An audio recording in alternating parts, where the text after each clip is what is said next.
Alright everyone, we are back yet again with another stream. For the final Firered backport stream of the month for Halloween month, we are doing Revavroom. I've actually never played with this Pokemon Scarlet and Violet. I only remember it being on the team of like most of the Team Star opponents you have to fight in Scarlet and Violet. But we'll see how this goes. This thing's attack stat is pretty good. Its defenses are okay. Its speed's great. Its typing is weird. Steel Poison. I can't think of another Steel Poison type off the top of my head. This thing might be one of the few ones that is. So I looked at our weaknesses. We're only weak to Fire and Ground. 4 times weakness to Ground. There aren't any, so this is the only one. Okay. Kind of a weird mutually exclusive typing. Really strange. Like, technically, we're immune to poison attacks. That should make Koga a breeze. Could you share? Oh, right. Sorry, Steve. Mhm. Oh, I didn't even know you were here. That's why I didn't share. I didn't have any input. Ah, sorry.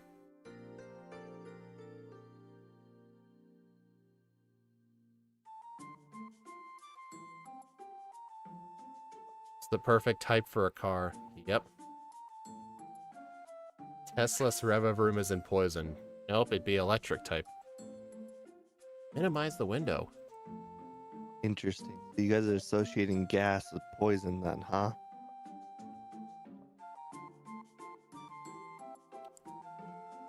Yeah, well.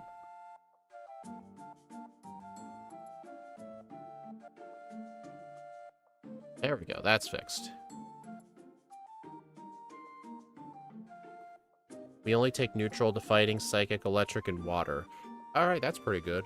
So, for I our don't know nature... about you, Axu, but when my car gets hit by electricity, I don't think it takes neutral damage. Yeah, even though we're only weak to fire and ground, we have the ability Thick Fat to try and mimic the filter ability, which weakens super effective damage. So technically speaking, we're only, instead of being like 2 times weak, or okay, sorry, I was about to describe how the modern ability worked for a second. But in this game, Thick Fat will take less damage from fire. That'll be great. Alright, well, let's just get started. Alright. 3, 2, 1, go. What do I think how this run's gonna go? I actually don't know. Steel Poison's a very unique typing. No other Pokemon exists of this typing. It's like normal and ghost.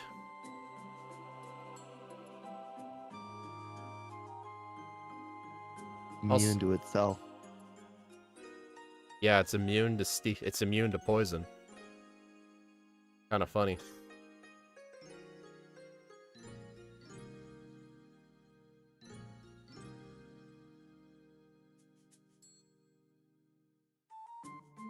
I'm gonna put Metal Claw in slot 1.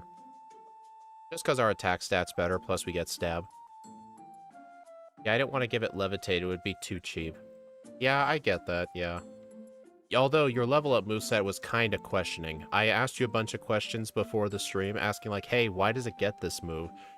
For some reason, you gave it Splash at level 1 3 separate times, and you said that was because of filler moves, but I honestly wouldn't mind if you just pretended some moves don't exist. And I was also wondering why you gave it Dragon Dance, but apparently you said Dragon Dance was Shift Gear, and I looked it up. Nope, they're pretty much exact clones, except Shift Gear raises your speed by 2 instead of 1. So honestly, it's kind of a perfect replacement. Dang, I didn't think that would kill.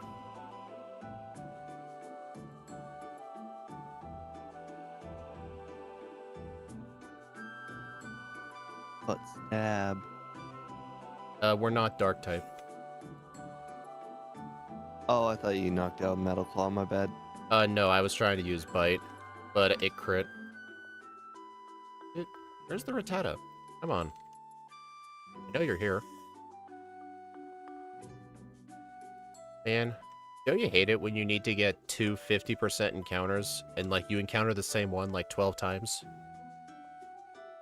This is how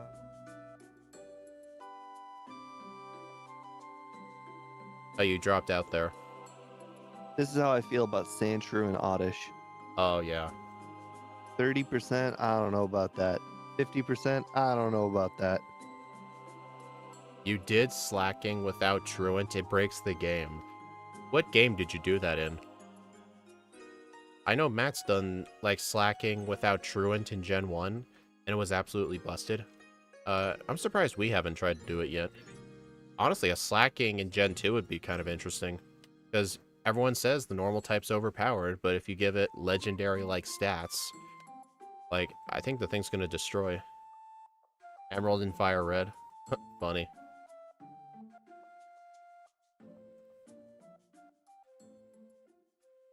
Also, I have no idea why I'm fighting this bug catcher. I don't even think I need training for Brock. I resist all of his moves. And I have Metal Claw. But, oh well, I guess a bit of experience doesn't hurt.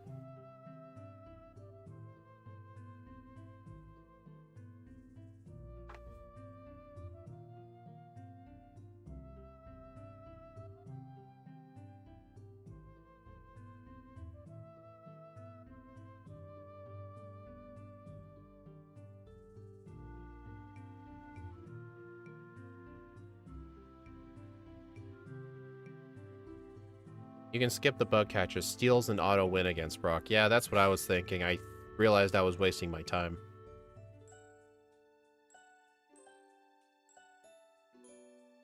Yeah, I actually was aware of that, Annie. It's a pretty neat way they tried to make Charmander a bit better in this game compared to the others. Because normally Metal Claw is only by Egg move for Charmander. Which is honestly kind of funny. I remember playing so much Fire Red and Leaf Green, but then when I would play Charmander in other games, I'm like, why am I not getting Metal Claw? I could have swore this thing gets Metal Claw at level 14. Yeah, it'd be kind of like if Steve's played Yellow Pikachu for so long, and then he plays Red and Blue Pikachu, and he's like, but I don't remember it learning this move. That's how I felt with Slam. It doesn't learn Slam in Red and Blue. It completely boggled my mind.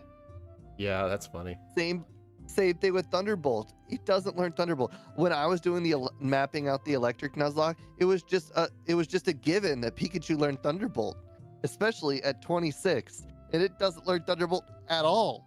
That's funny. You know what's funny?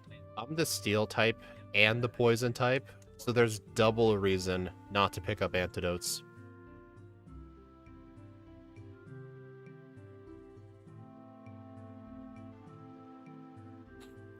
Alright, how do I think Misty's gonna go? Well, I'm probably gonna just do Rival 2 right away, because we still take neutral damage from water moves, and our only super effective move is Bite, which does special damage. I should probably pass on that. Also, we have Sludge now. Even though Sludge is technically stronger than Metal Claw, a lot more things in the early game are going to resist poison, so I'm just going to stick to spamming Metal Claw. Although it does have the chance to miss, but at least it'll be one-shotting things, while Bite is going to two-shot things. I mean, look at the gap. Oh, I don't know why I did that. Look at the gap between my attack and my special attack. My attack is almost triple my special attack. I just got an attack buff from that. There's an ability that lets the wielder bypass poison immunity. Oh, really? Hey, Steve, your favorite move? It is one of my favorites. Oh, actually, can you please explain why this thing learns it? I could never figure that out. I mean, I saw it had Bulldoze on its TM set, but we usually don't put TM sets on the level up set.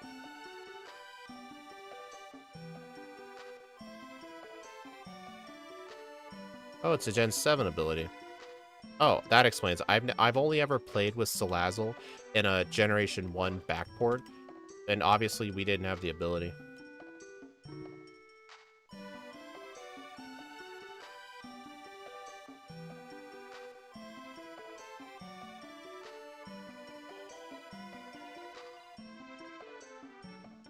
Thematic reasons? Oh, okay, so creative judgment. Got it. But hey, I won't complain.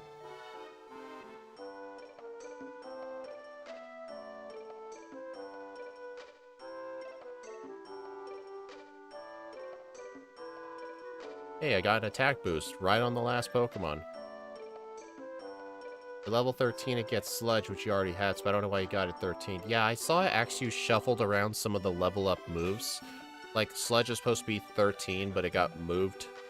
Or no, it's supposed to be a 10, but he moved it to 13. I don't know. He's in chat, though. You can ask him. Dang, coughing bulky.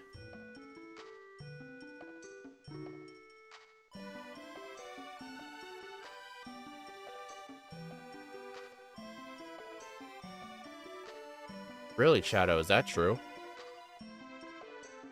If I had to take a guess on why it was cut, probably the budgeting, I guess. They didn't have the money for it. I don't think that Nintendo really does voice acting very much in like most of their games. Pokemon doesn't, but I know other Nintendo games do, like Zelda. Well, I can think of the Animal Crossing that doesn't. But they do speak. They go. Oh, those are sound effects. Those. What do you mean? That's totally an actual language. That's like saying well, the in-game Pokemon anime series actually is a language. Apparently, now you I get my heard language. that the actual Pokemon series, they used a fake language that was nobody's language, so that way nobody was offended on which language was the universal language of Pokemon. Now, I heard there's a way to translate the fake language, though. Oh. I know in the Zelda games there's a written language called Hylian, and it looks like a bunch of random, like, symbols, but you can actually translate it. There are actual translations available. They actually do spell out things. I think they just made a whole, like, a new, like, text, so that way they wouldn't have to, like, translate, like, all the buildings and stuff between versions. Oh, Mario doesn't have voice acting either. Are you serious? Haven't you ever heard Mario say, "Let's go" in a game? At this point, I think that's just something he says. Like, it's a sound effect that he just does. Oh, funny.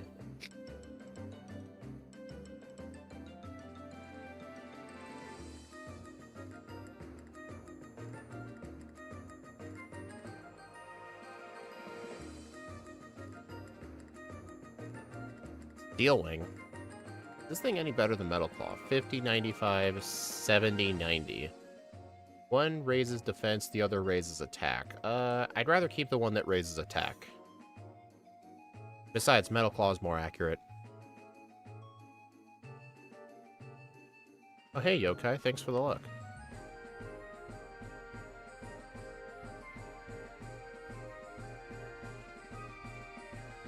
Although it's really funny how I keep getting those attack boosts right at the end of the fight where it doesn't matter. Hey, should I get the Mario game stuck in my head? Should I go get I the... can just hear Mario Party, and it just all over the. I'm gonna pause screen. the game a quick moment. Okay.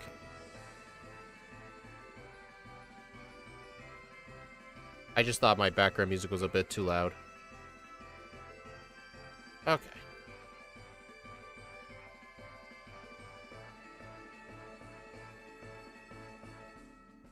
That was risky. That little spot where I stopped at to open the bag, he easily could have seen me from there. Yeah, actually, I tried experimenting with changing the audio volume because I didn't know if it'd be too quiet, but that was just way too loud.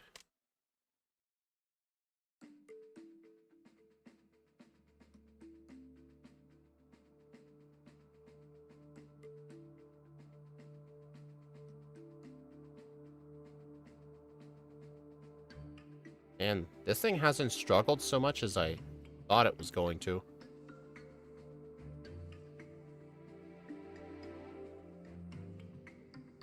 I am always suspicious Oh, of yeah. steel, rock, ground whenever they just kind of bolt through the early game with no reset. Yeah. Yeah, like, how's Misty gonna go? I guess, technically, Sludge would be my go-to move, because she resists the steel type, and Magnitude's too inconsistent. Interesting. I guess that makes sense since you don't outspeed. Yeah, no, the Star Me as a 53 speed. He If resists you the steel type. outsped, I would have considered headbutt.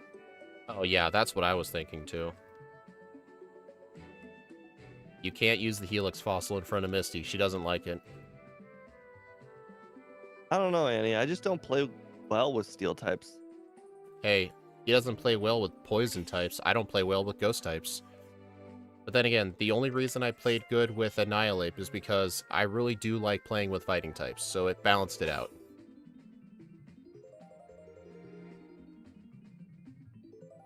It's a really good thing the game gives you a free person berry outside of Mount Moon, because Misty's Water Pulse can confuse you, which it did.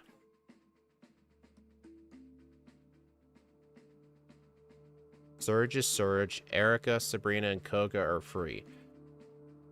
Yeah, pretty much. Yeah, I'm immune to Koga's moves. Well, Sabrina won't be absolutely free unless I outspeed, because I will still take neutral damage from Psychic. Sure is an interesting decision not to heal. Nah, I don't need no healing. I'm a steel type.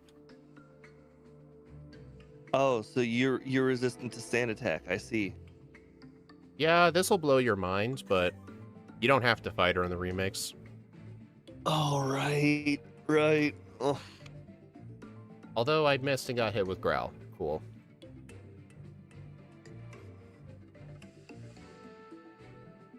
Of all the moves to use, I had to pick the worst one. I misclicked. No, I bet the Eradicate picked Tackle over Quick Attack and Hyper Fang. Why did I... Oh, I must have picked up some antidotes in the forest.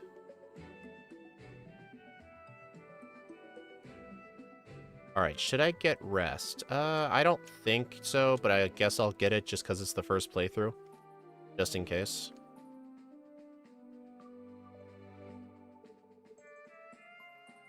Look away. Thanks. Don't want Brick Break.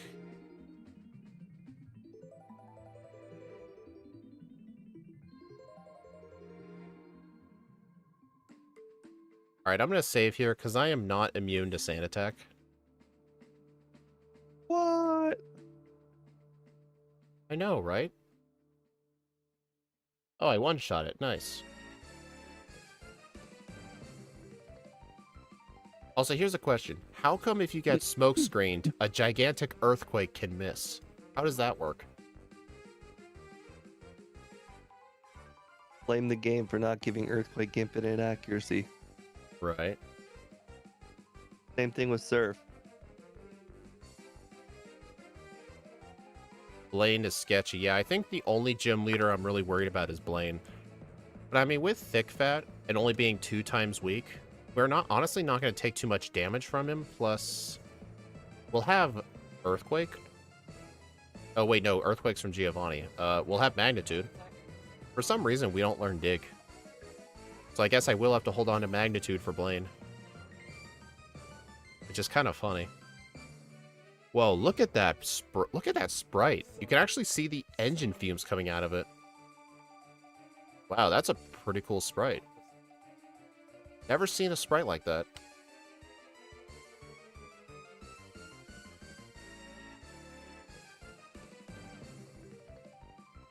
Yeah, I would never recommend using Ledian. That thing is not fun. I don't know who you're talking about. I destroyed Kanto with it. Come on, that's a ROM hack. It Axew? has such high special. I don't know what you're talking about. Axew? The TM for Sludge Bomb is in the post game. I can't get it. Unless you gave it by level up, but I'm pretty sure you didn't.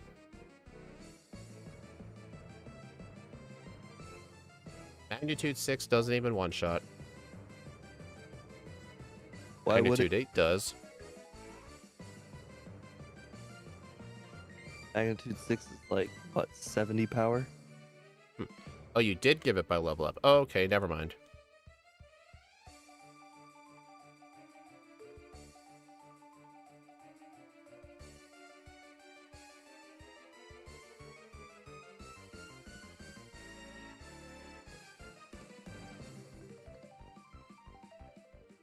Magnitude 6 is 50 power. What's magnitude 4? 10. Yeah, I've done magnitude 10 before, and stuff that's 4 times weak to it takes like 3 damage. Really funny. That is like using a Fury Cutter. Yep. I'm gonna put Headbutt in the first slot. I didn't heal my paralysis. For some reason, I thought I already healed because I looked at my stats. I saw my HP wasn't red, so I assumed I was at full health and I already healed. But, I mean, I guess I am at full health, but I'm paralyzed. Look at her trying to para-wrap me. That ain't gonna work.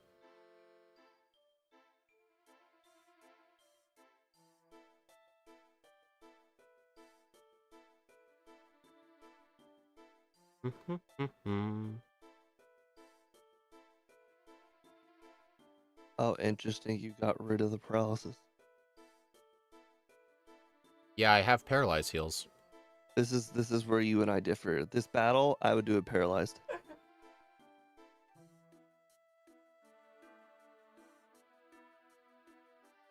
This is why I could afford to be poor. Or afford to be poor and get that third vitamin. Well,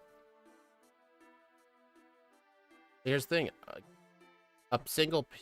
Didn't you do the math and realize, like, for the third vitamin, after you buy it, you'll have, like, a few $100s to spare? Yeah, it's like $300. Yeah, you could afford a paralyzed cure. No. You can afford it, but you still won't. No. Can't afford the space. Hey, at least your overlay tells you. Can't afford the space. No siree. That paralyzed cure might as well be the Death Ether. Well, I mean, you never use the Death Ether. Exactly, that's the problem. The Death Ether causes death in Pokemon Mansion. I will mention, though, every single time my bag was too full, it was always because I forgot to use a vitamin. I don't have that problem. I have the problem with that ether. Well, why do you pick it up? I don't know. I get this strange feeling I'm gonna need it, and I never do. Do you get it in Nuzlocke? No. I really should. I even used an ether this current one that I just failed. You know what? I'm gonna teach this thing Meteor Mash. To be fair though, I skipped the Death Ether and I purposely picked up the ship ether, which is one room right of rest. Yeah. Okay. No trainer required. Okay, that's an ether I always forget exists. I only ever get it if I'm, like, training on the trainers. I wasn't training on the trainers. I just had to rely on Mega Punch. Enough said. Magnitude 5. Oh, I better be careful here. These things have magnitude of their own. Come on, Although, magnitude, to don't be let me fair, down. I probably wouldn't have needed the ether if I didn't miss like 6 Mega Punches on the 3 Pidgey trainer. Okay, this guy's awful. He did everything except use magnitude, which I'm 4 times weak to, and he still didn't do it. Well, I mean, he wanted to give you a chance. Hey, Steve, you should fight this trainer in your fighting type Nuzlocke. Do they all have confusion? Looks like it. Yep. Funnily enough, Bone Meringue off the has the bike? same power as Earthquake. technically, that's not exactly true. Like, I think, like, in Gen 1 especially, like, I think if both instances of Bone Meringue crit, that does more than an Earthquake crit. I feel like it's not the same number. I feel like it's not true just because Bone Meringue doesn't have perfect accuracy. Yeah.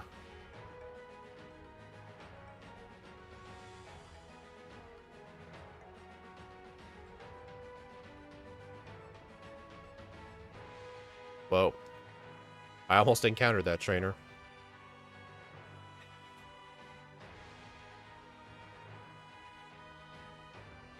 Did you guys know there's a sign in front of that Pokemon Center? It says, heal your Pokemon. Oh, what's this sign say down here? Trainer tips. Guard spec presents Pokemon from status reducing moves. Ooh, Giovanni would approve. I'm pretty sure he sponsored that sign. It's right in front of the hideout. You know, he might have put it up. Same type attack bonus, magnitude 10 on a 4 times weak ground Pokemon is 900 effective power. Rookie numbers.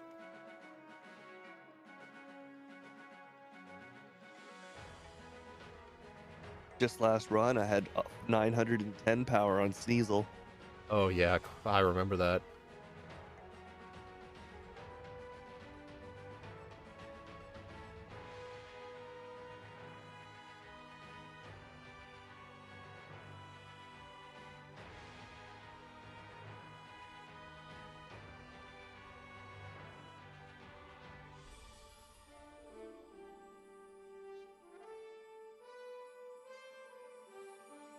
You know, it's actually very interesting.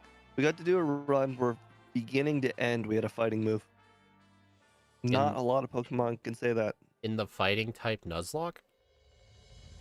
No, for our last run with Annihilate. Oh. Didn't we backport close combat on something else last time, and I don't think we used it for the end? I don't remember, but I Oh, it was just know that we Hariyama. end up we replace the fighting type move on every run. Whether we give them cross chop, high jump kick, we pretty much always replace it at some point. Well, it's just convenient that cross close combat's like one of the best fighting moves of all time. And who knows, we probably would have replaced it on this run too if Curse worked Oh my god. the right way. What a great start I'm having.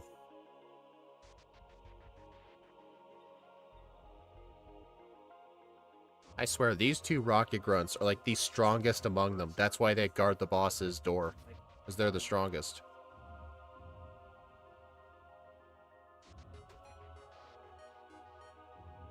I have learned to fear that guy. Yeah, I knew his Kangaskhan was brutal, mainly from Firered runs. Oh my god, Meteor Mash misses so much. Hey, got an attack boost out of it. Nice. Oh no, now I move slower than the Kangaskhan. Sludge Bomb.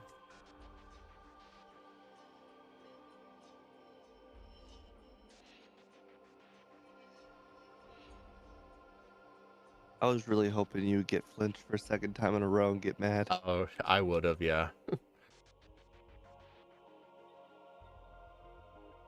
Okay.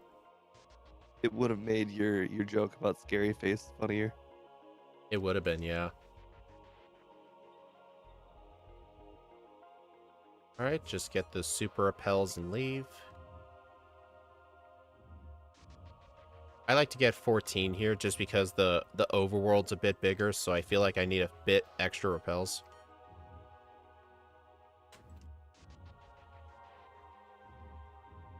Yeah, I'm probably going to spam a Sludge Bomb in my first slot, honestly, unless I want to get Return. I honestly don't know if I do want it.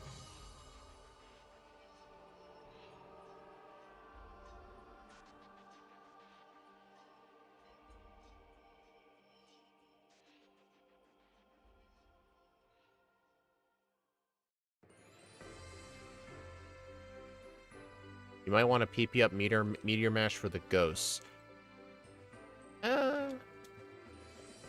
I Mm, I mean, each of the trainers only has one ghost. I have a max ether. I can just use that. I always pick up that spare max ether in the rocket hideout, just in case I ever use it, but funnily enough, most runs don't end up using it. So it just kind of goes to waste.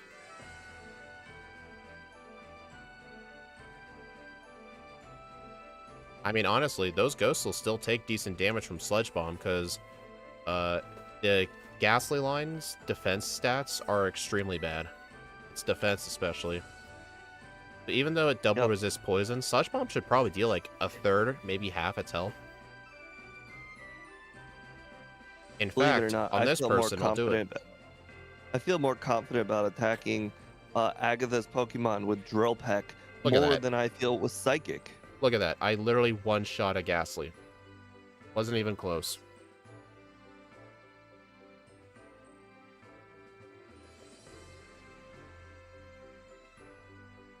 I mean, you guys gotta remember, these are Ghastly. They're not Gengars.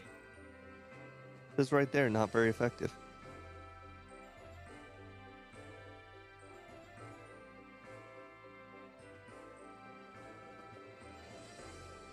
Oh, this Marowak might be scary. Headbutt flinch? Nice. Didn't even have to worry. That easily could have killed me with Boomerang.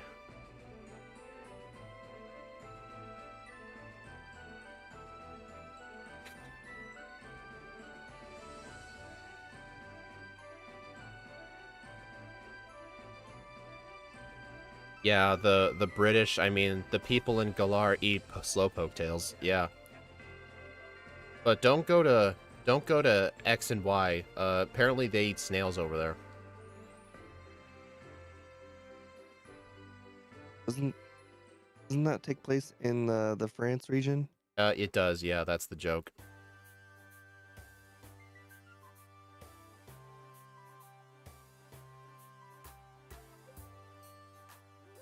Won't surprise me if the Rockets, Garden Giovanni 2, and Sylph's gonna be a problem. Oh yeah, the Marowak guy.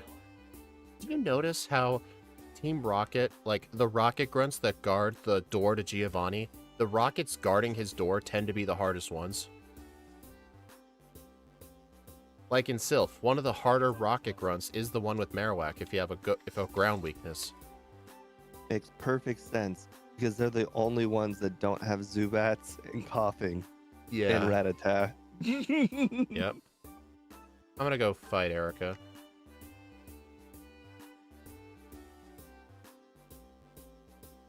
So a little interesting thing I've learned in the last Firered run, I needed to buy I don't know if it was something from the game corner or if I needed to buy lots of vitamins, but the beauty trainer class here actually give a lot of money. And you're mandated to fight 2 of the beauties, but if you fight this third one here, you can get roughly an extra $1,600. Oh, it was Malamar vitamins, yeah. I mean, this is just one quick trainer, so I'll just fight her. The trainers that generally give the most amount of money are beauties and I think the burglars. I actually also tested this with the cool trainers, you know, the ones that always have a lot of good Pokemon. They actually do not give you much money. Like the cool trainer down there, I fought her last week. She only gave me like $700. A cheapskate.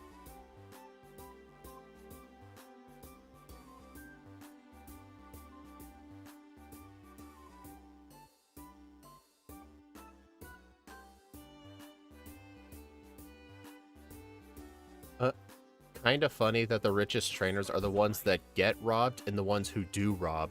Yeah, that's pretty funny, actually, when you point that out. Oh my gosh. Cool trainers are good for XP. Yeah, just XP.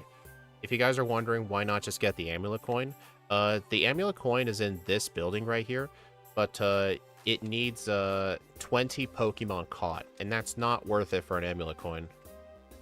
Especially when you have the Versus Seeker. You can just rematch trainers if you need to farm for money.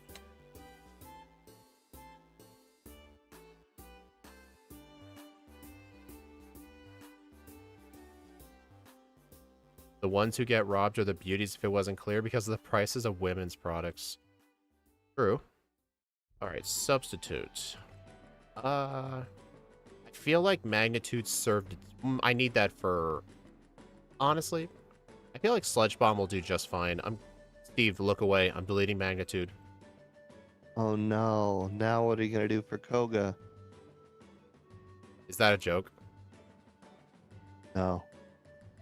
I was thinking, do I need to explain what those coughings have? Gotta get the boss KO full restore.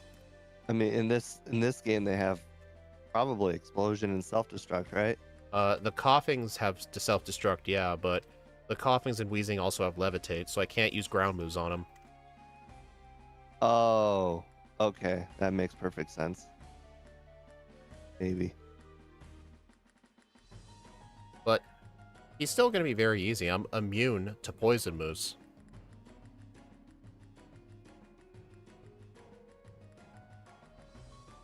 Oh. Well, I guess we're fighting this guy today. I poisoned you, Hypno. How does that make you feel? Huh, the jugglers actually give decent money too. That guy gave me 1,500 bucks.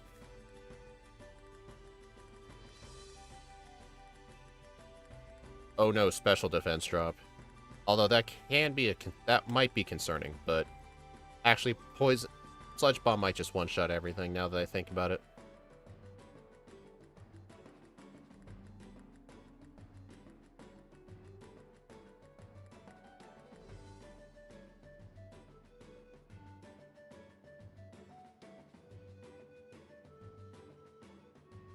Alright, I think the plan here is to use substitutes so I don't get hit with Smokescreen, and then just spam out Meteor Mash.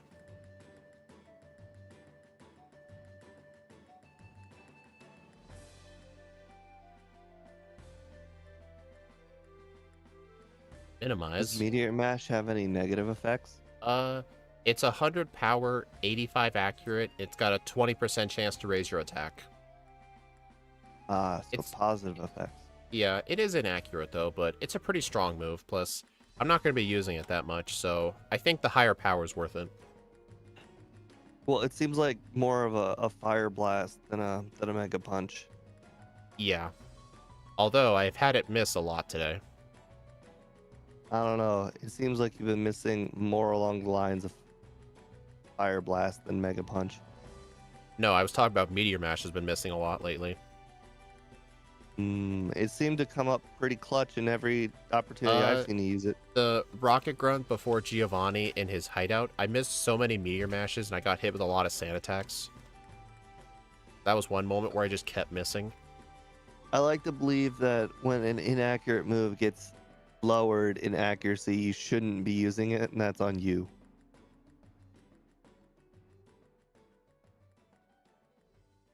I don't know. I remember times where I would get hit with a sand attack. I would miss 100% accurate moves, but then as soon as I went for something with 90, it hit. I don't know. Like, for instance, my Fire Nuzlocke, when I'm battling Rival 2 and it sand attacks me on turn 1, I stop using Mega Punch, and then I go for Double Kick. Yeah, does that miss? No. I'm just saying, whenever it happens to me, whenever I get smoke screened, my 100% accurate moves miss. See, just like that, I miss Sludge Bomb, but I go for Meteor Mash. And it hits, see? Oh, was I supposed to blink? I'm sorry. You saw nothing. Okay, I gotta make sure I have Substitute up for Charizard, because even though I have Thick Fat, a Flamethrower might still hurt. I should probably Substitute on that thing. I don't want Feather Dance.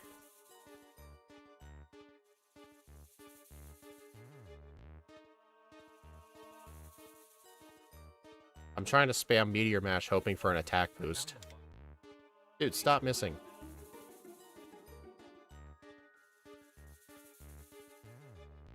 Headbutt. Nice. Scary face. Nice. The AI in this game likes to be very stupid because it has no idea you have a substitute up, so it likes to spam, speed control moves in the first turn. So it doesn't know if you have a substitute of them, they just never work. I'm trying to decide what to get rid of for Dragon Dance. I want Sub and Dragon Dance. I feel like get rid of Headbutt. Yeah, having Steel and Poison, the two worst types offensively, is my main coverage moves. Definitely an interesting moveset.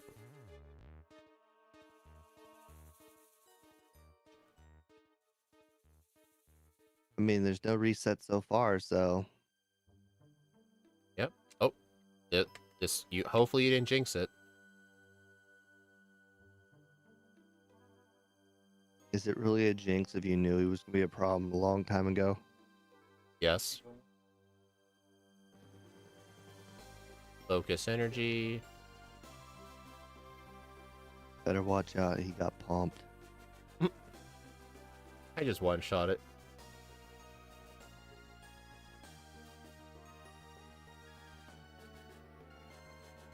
Okay, Annie, Steel type defensively is very good, but offensively it's really bad, especially before Fairy types. Because without the Fairy typing, the only types weak to Steel are Rock and Ice. That's it. And those types can easily be covered by other things. That is true, Axio. From my personal experience, it's only rock ground. I had to reset Giovanni because Axie pointed out I didn't have any PP. There just aren't enough rock or ice types in Gen 2 for Steel to ever be useful. Oh, yeah. Plus, with rock types, they're weak to so many other things. Like, a lot of stuff that can learn a Steel move might learn, like, Dig, for example. Or, like, maybe a fighting move. Or a water move. Grass move. A lot of things you can do. Oh. Yeah, I was really always on the fence with Metal Claw. Yeah. Yeah. Well, Dig being... Even though Dig is 60 base power in Gen 2 and Gen 3, it still has plenty of uses, like Morty, for example. Or like in this game, Lieutenant Surge. Dig equals like almost automatic win on Morty. You just have to get a hypnosis miss. Yep. Well, wouldn't you have to outspeed Gengar too? When you get a move like Bite or even Crunch, like you have more problems than if you just had gotten Dig. It's annoying though how Gen 2 just how out of the way Dig is. I wonder what's faster, to go to the Squirt Bottle Girl, then go to Dig, or go to the Dig, then go to the Squirt Bottle Girl and teleport from the second location?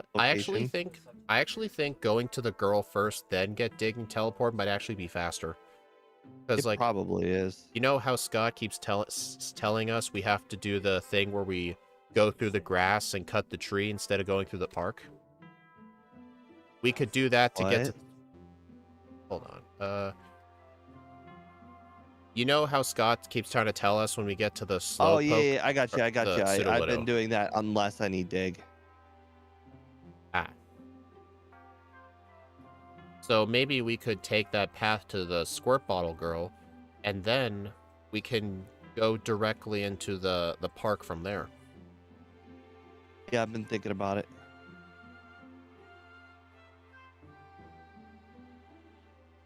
Honestly, Giovanni himself is not going to be that hard. Cool Trainer Warren in his gym, though, is going to be hard. Hello, Kyra.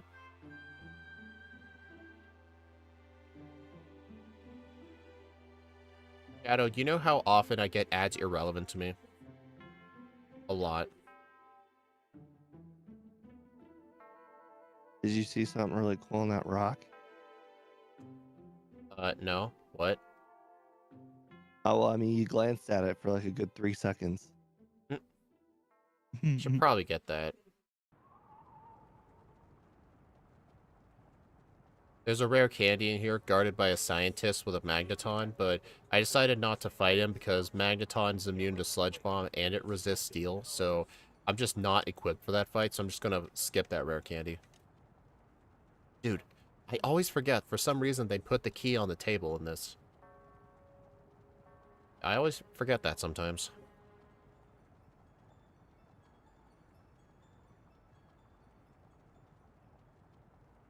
I feel like electric should be immune to steel. Honestly, the electric type's already kind of good as it is. I mean, it's... I know Steve's gonna be like, what are you talking about? Electric types are horrible. But here's the thing you gotta think about. Like, in general, like, ground types or electric types only have one weakness. Not many types only have one weakness. Electric types do, in fact, feel a little bit like normal types. I agree. On defense. Oh, really? I got burned. I was hoping to get away with one free Dragon Dance, but I got burned.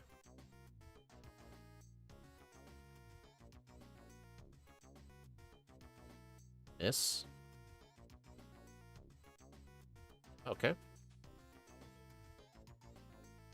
Alright, so I got hit with Intimidate, so I'm at +1 right now.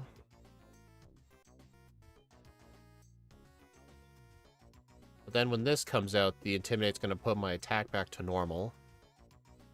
And I die. I wonder if I should...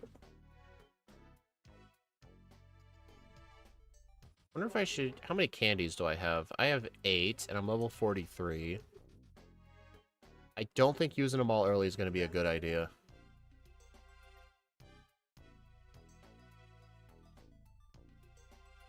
Maybe I should set up a substitute somewhere. Actually, who knows? This citrus berry could come in handy. I almost never use this citrus berry. I always just get it as a backup.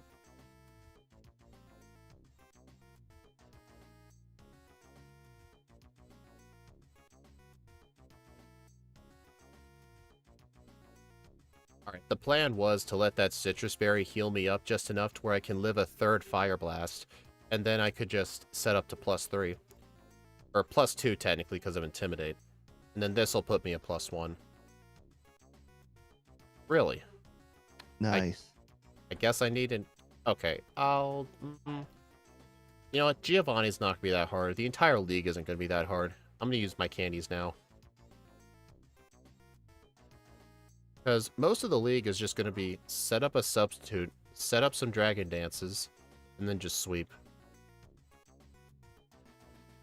I mean, most of the Elite Four's leads are going to let me do it just fine. Dugong can't even hit me for much. Onyx is just pathetic. Agatha's Gengar just spams Double Team. Lance's Gyarados doesn't even have Hydro Pump in the remix. And the Pidgeot just likes to spam Sand Attack.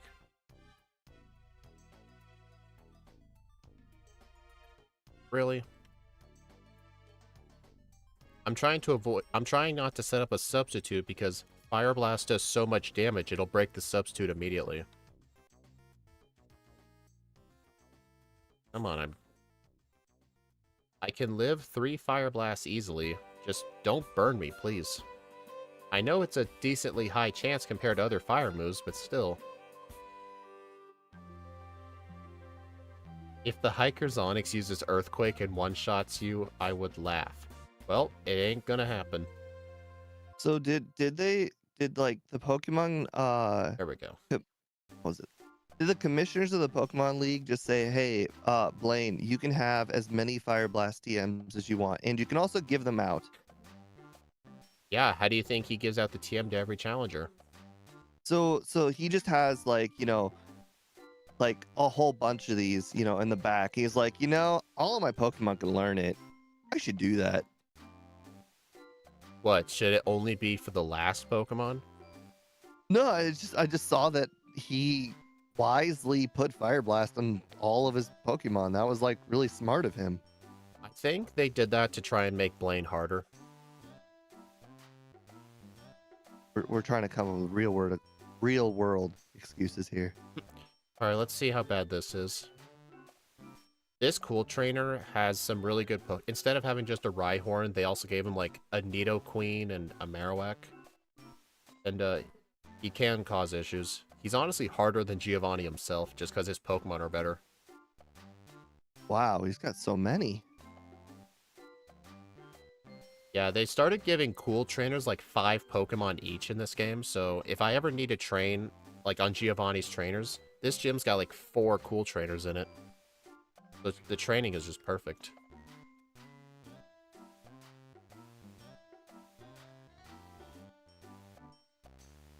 Okay, Warren wasn't that bad. It's a good thing he likes to use Leer first. But yeah, I think I will need to use some PP ups on Meteor Mash. It's pretty much my new spamming move.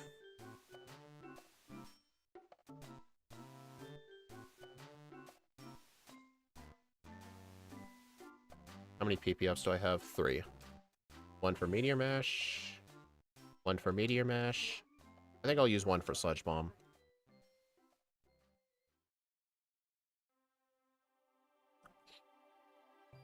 What do you guys think? Do you guys think I can get under 120?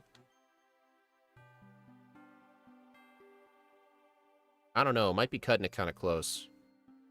Hey, don't use Earthquake. Dude.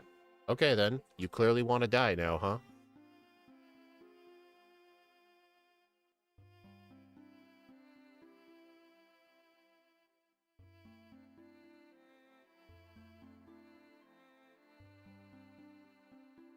Uh-oh. I died.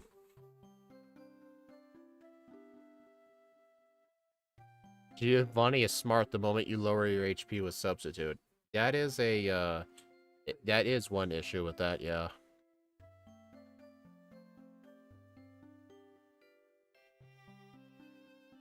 What happens if I just use another one? How much damage do I take? Insta-death. Got it.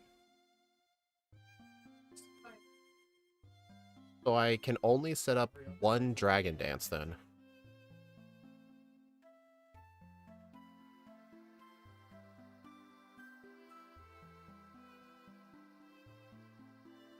Alright, so I have to rely on an 85% accurate move for the entire fight.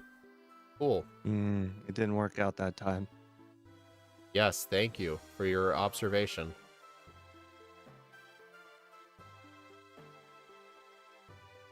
What the... Dude. Earthquake right away.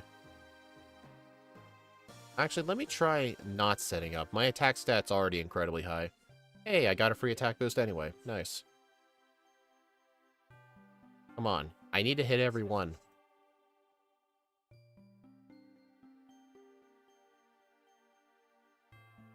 Okay. Oh, you son of a bitch. They gave him unlimited earthquake TMs as well. Yep. Limited earthquakes.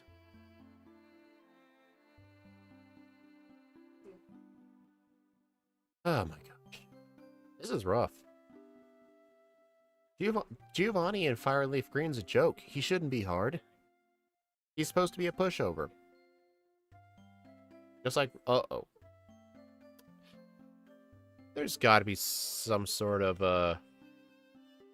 better move I can use for these things, but this is pretty much the best steel move I can use. Unless, I use, like, a different move in general.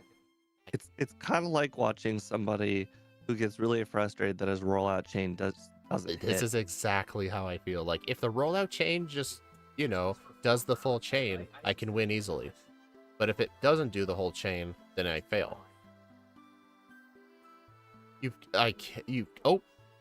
I lived. Just took full HP. Yep, so I guess setting up Substitute actually harms me in that fight.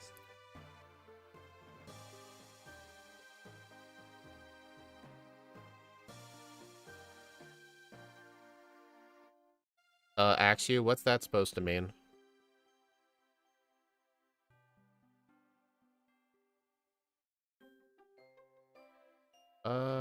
Yeah, save.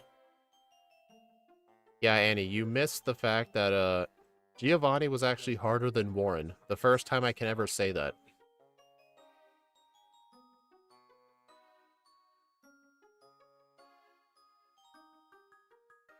I'm gonna hit the restroom. Stop hitting things.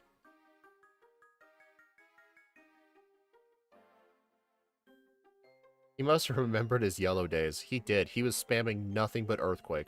In fact, his Rhyhorn quit using Scary Face and started spamming Earthquake because he saw the kill. I only won, though, because I missed my final Meteor Mash on the Nidoking, and it used Earthquake, and I lived at 8 HP. So that whole fight kind of reminds me of, like, Steve mentioned, it's like setting up a rollout chain. Like, if you can land all 5 rollouts, you can win almost every time. But if you miss a single one, you're pretty much screwed. But honestly, I don't know if there's a better way to do that fight. I think I just have to get lucky.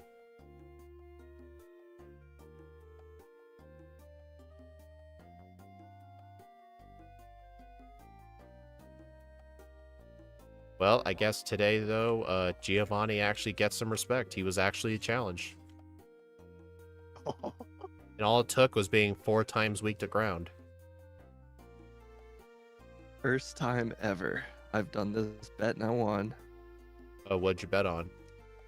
So there was a profit boost on first team to 10, which I assume means 10 points. Quite frankly, I don't know what 10 means, but let's assume it's points. The team that I bet to get 10 are now winning 10-9. But I got a real big profit boost on it, and it was already plus money to begin with, so I bet $25 at plus 183, which means I just won $45. Nice. Also, for Which some is good because I reason, lost a lot on Saturday. for some reason, we get overheat by TM, which honestly kind of makes sense because we're based on a car engine, which can overheat. But I don't think I'm going to use it, but I got it. Hey, look, it's the Lucky Onyx.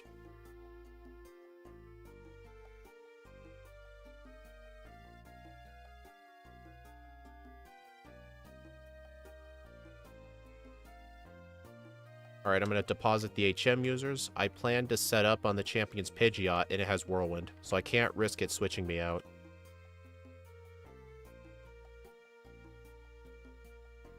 Alright, is this It the... was going to be easy. That's why you used all your candies. Yeah, but I plan to set up with Dragon Dances on the Champion's Pidgeot. But the Champion's Pidgeot has Whirlwind, and the AI in this game, if you set up too many times, he will try to switch you out, and Substitute doesn't block Whirlwind. I think this goes to show the reason why I don't like it's like steel types in general, because they're just so offensive that they have absolutely no special defense usually. This time, this one has special defense, but its 4 times weakness is like its special defense weakness. You know what I mean? Well, its 4 times weakness is physical, though. Right, but normally... Yeah, I should just stop talking.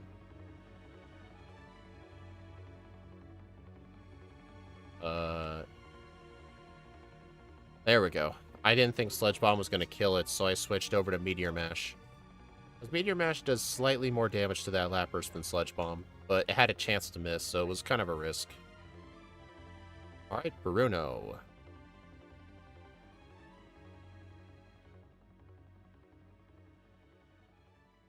Yeah, I have no idea why in Fire and Leaf Green they got rid of his Rhydon. That made no sense. Rock Tomb. What? He's such a good trainer, just like the rival. Rock Tomb. Yeah, actually, he's not even using Earthquake. He's so focused on trying to lower my speed, but I keep raising it just to taunt him. 5. Okay, he finally broke the sub. Maybe the creators realized what they did was they made him so incredibly hard that they're like, okay, we need to balance him out just a little bit. That's a joke, right? You know, like, let's just give him a Rhyhorn instead of a Rhydon. You know, just balance him a little bit. Yeah, he was too hard in the originals. Yeah, he had Fissure. That thing can kill you in 1 hit. Right, exactly. See? You see their point. He needed to be stopped. Elixir.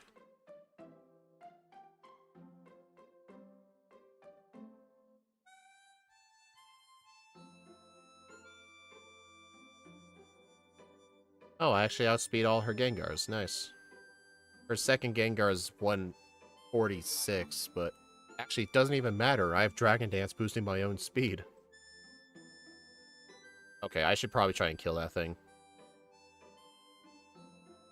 The advantage of it setting up with Double Team is that it lets you, like, set up your stats without getting damaged, but none of your moves are going to hit.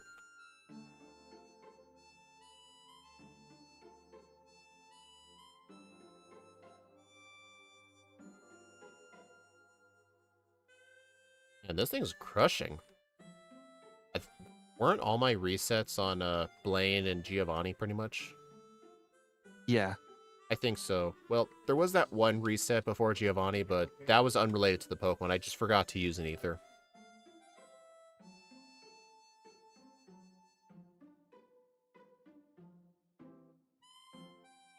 Oh yeah, part of me really thinks Lance's Gyarados was really nerfed in this game. They got rid of Hydro Pump from its moveset. Dragon Rage, Twister, Bite, and Hyper Beam.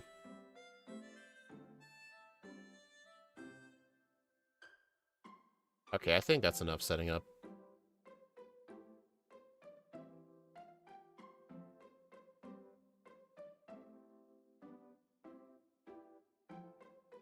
Alright, I don't outspeed the Aerodactyl, but it doesn't know a move that can hit me that good.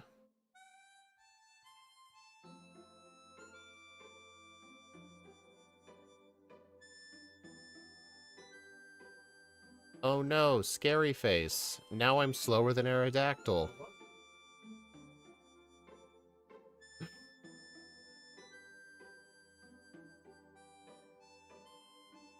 It's okay, guys. I used a Repel in the Elite Four, so I won't encounter anything.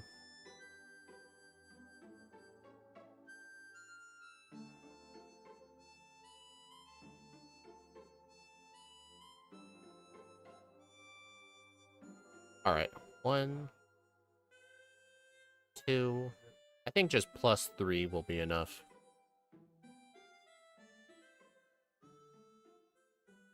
Alright, Sludge Bomb for the Pidgeot. Meteor Mash for the Rhydon. Sludge Bomb the Charizard. Alright, so 3 was enough. Good. The Alakazam outsped me? Dang.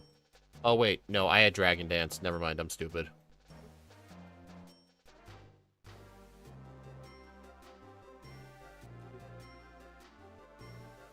One hour and 6 seconds, almost sub-hour. But yeah, I think I was definitely way too generous with the over-under. I thought this was going to be a lot worse.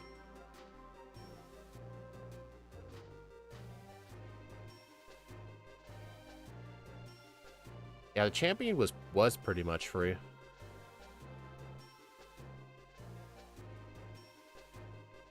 Well, let's just get started with run 2.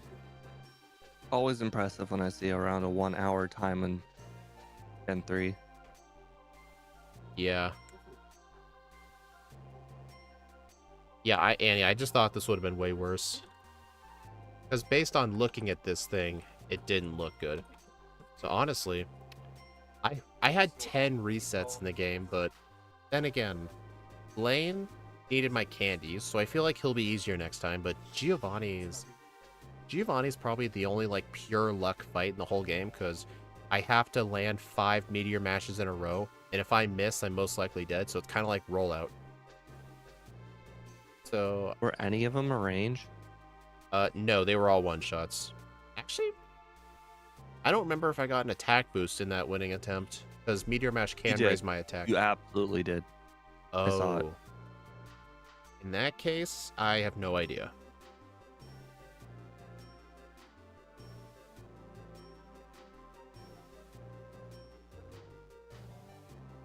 Well, it's pretty much my strongest move against it anyway. But I think for the over-under, I'll put the under at... 58 minutes. Why you do that? Whenever I do my first run, I set the over-under at essentially the time I just finished.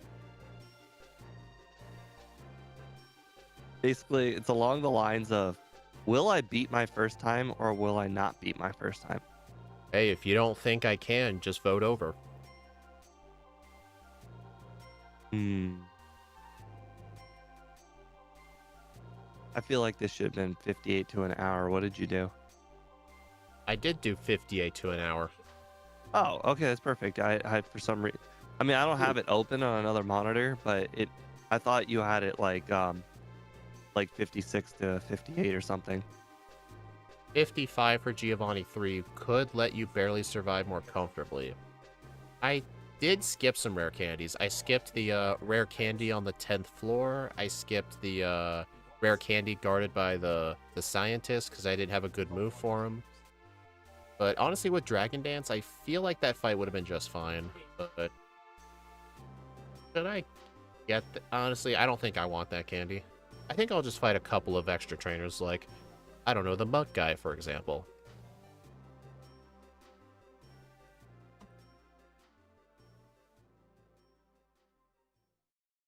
Do the rare candies you skipped require trainers as well? The one in the Cinnabar Mansion is protected by a trainer. I did skip it. And the 10th floor one, technically it's guarded by the Machoke guy, but I started routing myself to never going to the 10th floor in a lot of these runs where I have to go fast. Because Interesting. Have especially you in ever Fire considered Red, just going straight to the 10th floor and then to the 5th? that's still out of the way, though. There's no reason to go up to that high of a floor. Like, I hardly even go to the 7th floor to, like, pick up vitamins anymore. I don't even do that. All I do in Sylph is go to floor 5, get the card key, go to floor 3, beat the rival. I think it's a matter of what your goal is on the second run. So Yeah. in a run where you have 11 resets and a 1 or 2 extra levels, we've proven with Ike that 1 or 2 levels can make a world of difference. So if you're trying to cut out 11 resets, maybe extra rare candies do matter. Yeah. Plus, But if you have 1 or 2 resets, then cutting out all candies seems like the right call. well, I used most of them for Blaine, but Giovanni just ended up being pure luck.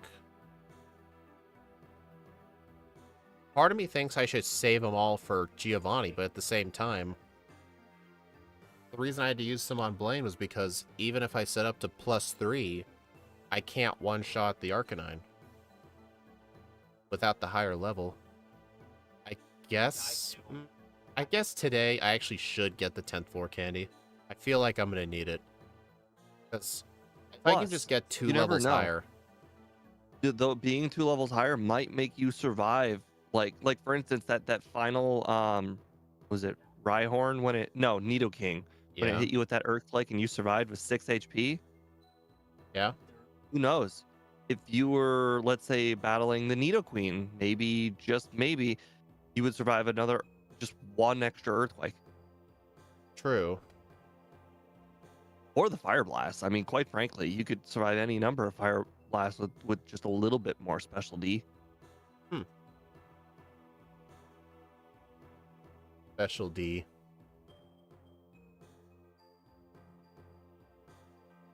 Special D, that's my specialty.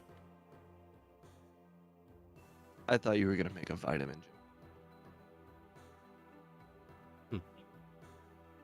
Is Special D the vitamin of the day? Yeah. Hey, I had to record 2 voiceovers yesterday for some videos.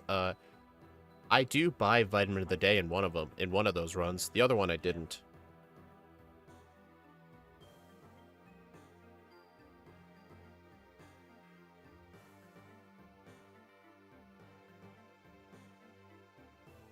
Alright, so the overall plan for Brock is don't fight any bug catchers, just go straight to them.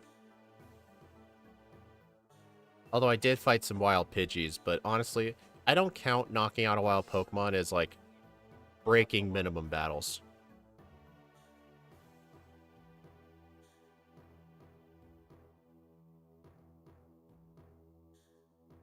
Hello, demon. Oh, really? How did that not work? There we go.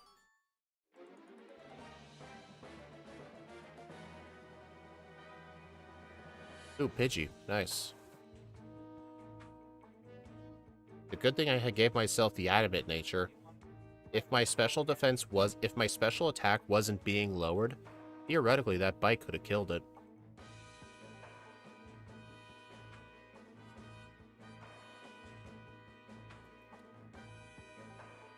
Yep, so everyone watching, as soon as this second run is finished, Steve M Plays will be going live with his own Pokemon Blue run. I think he's doing, what is it, Cloyster? Tentacruel?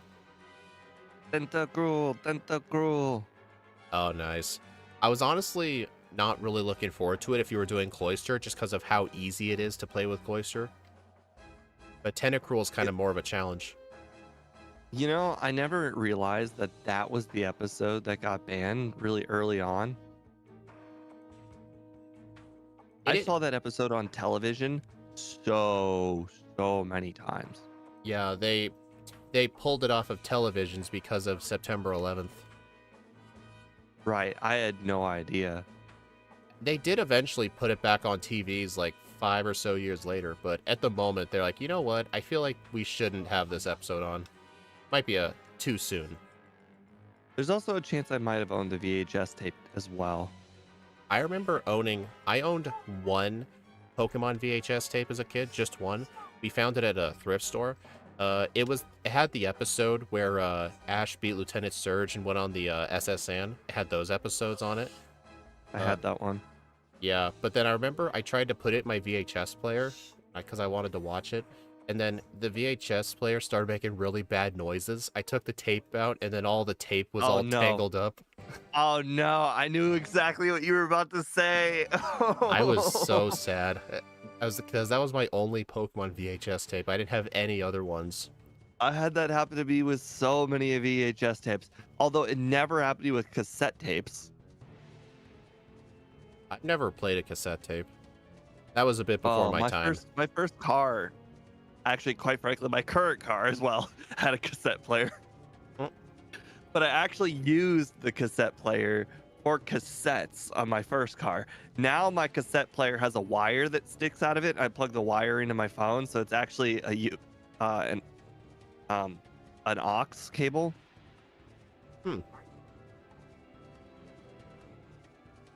What's minimum battles? Minimum battles is not doing optional trainers up to a certain point. Like, technically speaking, getting to Brock, the only trainer you're forced to fight is the level 9 Weedle guy in the forest. But you can skip every other trainer. Guy be talking about outdated forms of electronics. Dude, I was talking about when I was a kid, okay? I didn't talk about this like it was 2 months ago. One of the episodes, I think James had a gun. I've never seen that episode. I think that was never released in the outside of Japan entirely. I've seen it. I've seen the watched episode. it I don't think I've seen the gun. Because they changed the gun into a different object. Is that the episode with like the Safari Zone?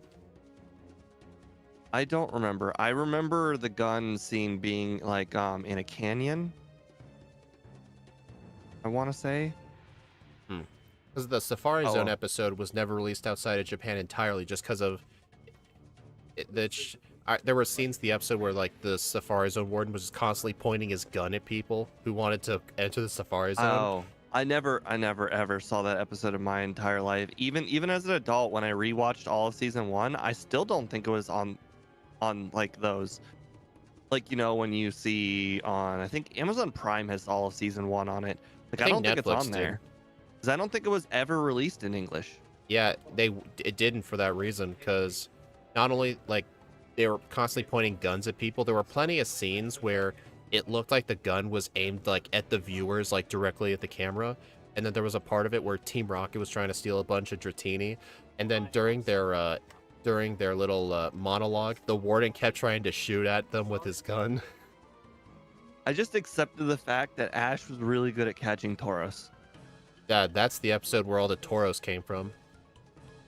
You know what's funny? Most people have no idea where the Tauros came from, because in one episode, Ash didn't have them, but then in the next episode, he has like 30 Tauros, and it's never explained like where he got them from, because the episode where he caught them got banned.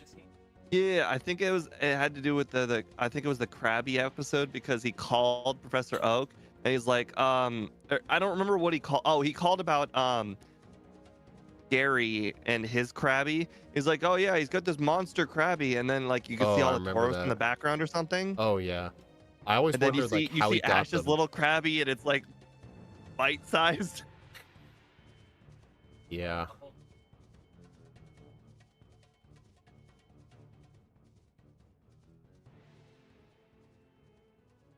I remember that episode. You know what's interesting? There was a bit of I watched at one point when I was younger. I watched this YouTube series. You know this YouTube channel Cinema Sins? Yeah, I'm subscribed to them. Uh, this one guy did something similar, except it was with each individual episode of like the first season of Pokemon. And something you noticed, there was one episode. It was that Krabby episode where Oak mentions that Gary caught over 45 Pokemon, but then 10 episodes later, Oak says Gary caught 30 Pokemon. The number literally went down as the season went through.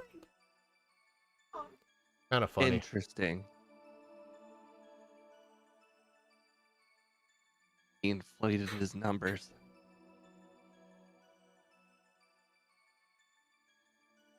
Oh, remember the jelly-filled donuts? No. Oh, remember that episode where Ash caught the Mankey? You never seen it? I remember him being tortured by a Mankey, and I remember him actually getting the primate that took his hat. That was the episode. Yeah, they were. Yeah, I had that one. Brock and everyone else were eating. They were technically rice balls, but the translators didn't think Americans would know what a rice ball is, so they called them jelly-filled donuts, even though they don't look like donuts at all. Like, imagine a rice ball, and someone calls it a jelly-filled donut. I remember that. They did it all the time on the show. I know. Actually, I remember this other instance. I think this was in the Generation 3 era of the anime. I hardly watched any of it, but I saw a clip of it. Apparently, Japanese version, Ash at one point was holding a bunch of rice balls, but in the 4Kids dubbed version, they actually edited that scene and made Ash hold a giant sandwich.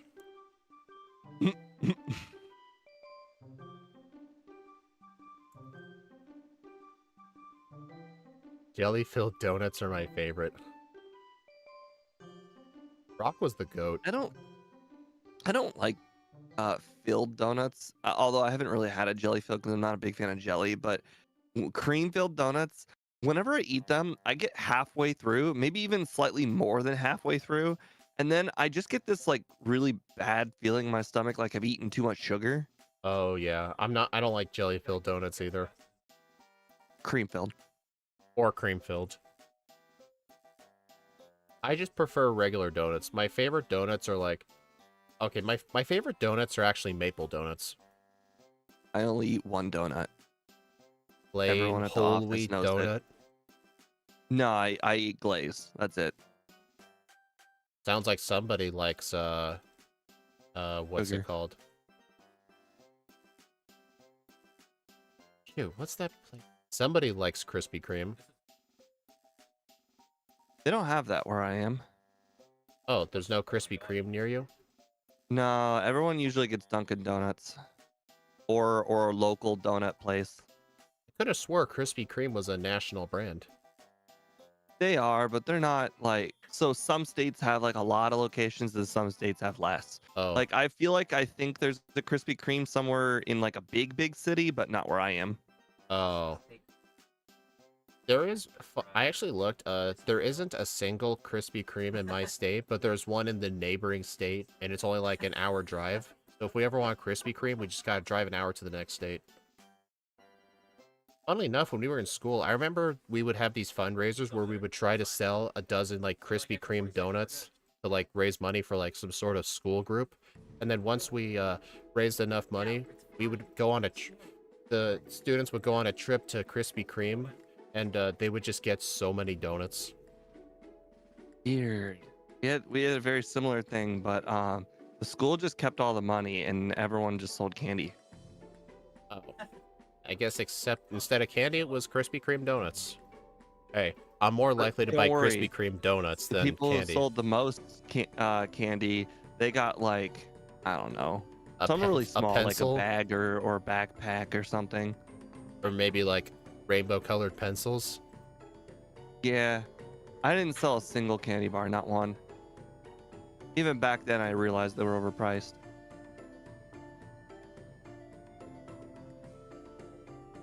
Yeah, it makes sense.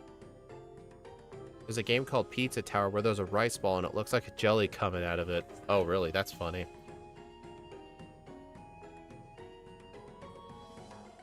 Alright, equip this berry.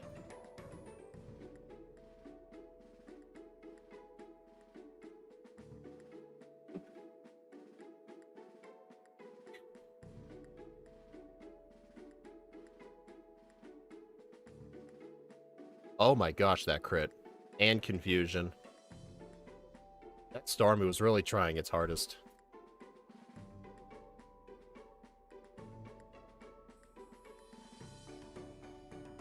Okay, I should definitely heal.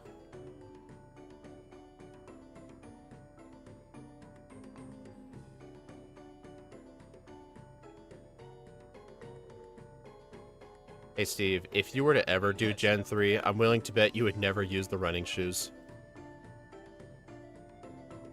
That is probably true, but only because they're inconvenient.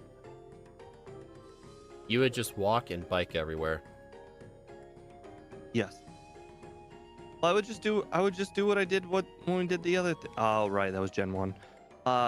If it works the way Gen 2 works, where I can put on the select button, I mean, I can't imagine it's You that can, much yeah, the better bike. than the bike.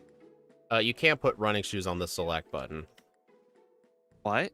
Oh, no, the bike. Oh, yeah, you can.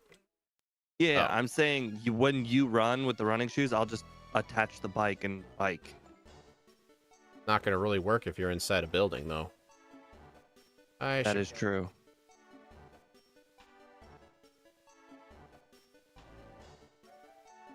Honestly, I think if you ever were to do Gen 3, it would most likely just be for Nuzlocke, so it probably wouldn't matter to you. This is true. I did bring this up to MVF that my first introduction in Gen 3. Well, first of all, after doing a lot of work on the overlay, because my overlay is not set up for Gen 3 at all, would be Nuzlocke because I just don't know the game very well. So, you know how like my Gen 2 learning curve, where my Mew run was 146. That was my third run ever. And then my Mew run this week was 110 or 111. So I Dang. knocked off 35 minutes. That is like approximately 33%. I am 33% better at Gen 2 than when I started. So that's too much. Whereas the Nuzlocke doesn't care as much about speed. Makes sense.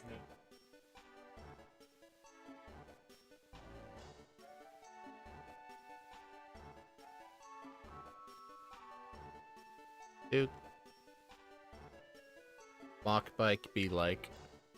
Out of curiosity, since we played that Archipelago randomizer, and I noticed that you were in fact able to use bikes in buildings in the Archipelago randomizer, that means there must just be some sort of check that makes it so you can't use bikes in buildings.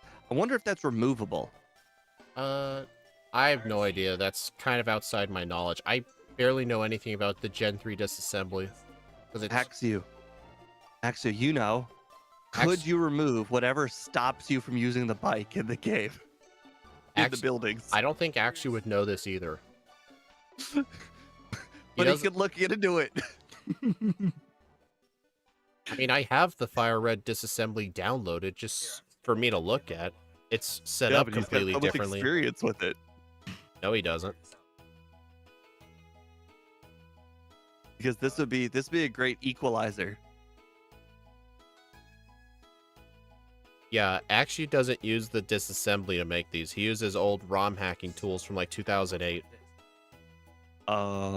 Like, if I were to, I'm gonna show you some. You know how we tried to do the backports before by replacing like Mew or Golem? Originally. Yeah, this is did I seriously forget the bike voucher? That's embarrassing. I'll get it later. I'm just gonna have to run through Rock Tunnel. I'll just get it when I have Fly. Okay, so here's what I mean. I'm gonna hide my camera, and you can see what Pokemon was replaced. Galele. Interesting. Yeah, this is totally a Galele.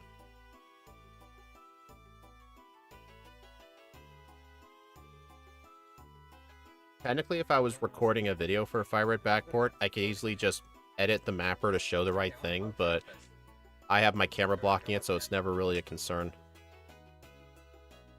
It's not really consistent either. Axew pretty much just replaces whatever Pokemon he feels like. I have the green screen, so I have a different problem with that. Oh yeah, that's true.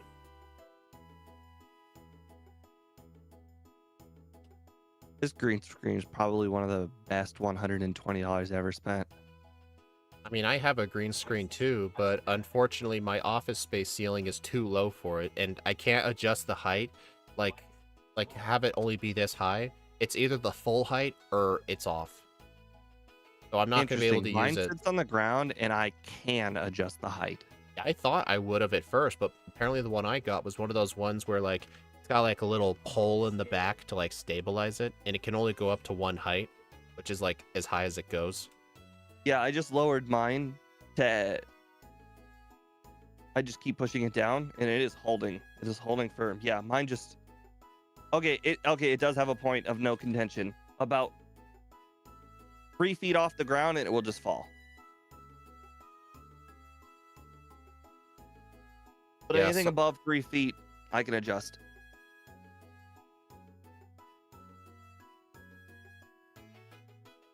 That's a good idea, Axew. Only replace Gen 3 Pokemon because they're nowhere to be found in the game. Revavroom, how was its first run? Honestly, way better than I thought. My over-under was 120, and I got a 1-hour time.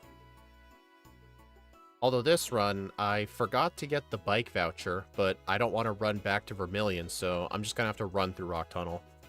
I mean, it's not that bad. I can get the bike later.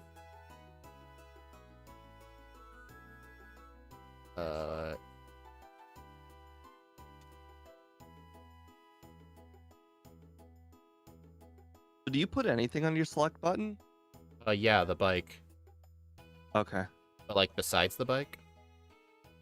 No, I was just curious because if 'cause I see you using the running shoes the whole time, so like if you're not going to use the bike, I was gonna say you could put the rappel on there. You can only put key items on the select button, not repels. Wait, really? Yeah, it's only key items, not regular items. Can you imagine that? Putting repels on the select button? Oh man, that'd be awesome. Interesting. I mean, I can't disprove you. I don't have any memory of doing it Dude. because I didn't use repels. Dude, in all our Gen 2 runs, you never thought to try and put repels on the select button? That thought never occurred to you? No, because the bike was always the first choice.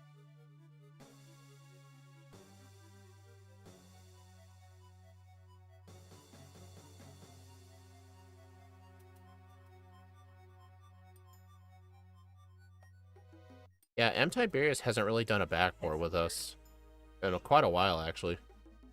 I guess he's just doing his own thing. His channel's been growing relatively good. I saw he's been utilizing like those vertical streams. I have tried to look into him, but it's honestly way too much work to set up than it's worth, honestly. I think I'm just gonna stick to regular shorts. You're good for next Saturday? It's a good thing you mentioned that, D1, because after our stream with Ike tomorrow, Ike was gonna call next week, so it's a good thing you said something. What Pokemon you want to do? I better fight this guy.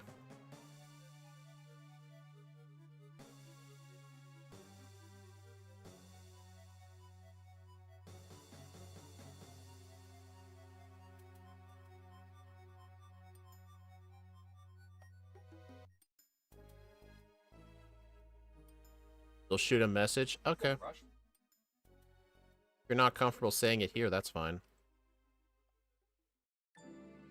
But yeah, when I don't have my bike, I have my TM case set to my select button because for some reason in Fire and Leaf Green there isn't a separate bag for like your TMs. It puts it inside of a key item called the TM case. It's kind of weird. But like I like to put it on my select button just so I can do the little pause menu like spinner thing I use to get past spinners. Just to make it go quicker.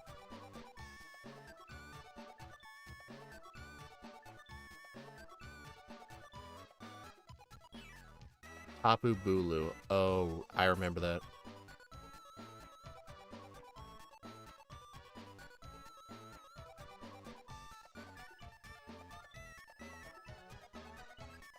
Dang it. I accidentally encountered the 5 Pokemon Rocket Grunt.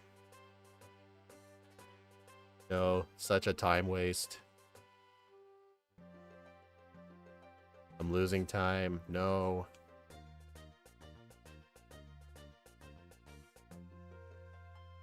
Couldn't his whole team have been like 2 Raticates and 3 Golbats or something? Why would it need to be 5 Pokemon deep? I don't know. But would you fight a Rocket Grunt if he had like 2 Raticates and 3 Golbats? No. But think of all the experience that's worth. Think of how many times you are at the top of Pokemon Tower, you get to the trainer with the 2 Zubats and a Golbat, and that Golbat always lives Ice Beam or Thunderbolt. I guess that's a good point, yeah. Or in Gen 2, when you're getting to the top of the other rocket section and you face the, like, I think it's level 36 or level 30 Golbat, and that thing always survives. It is unnaturally high of a level for that location.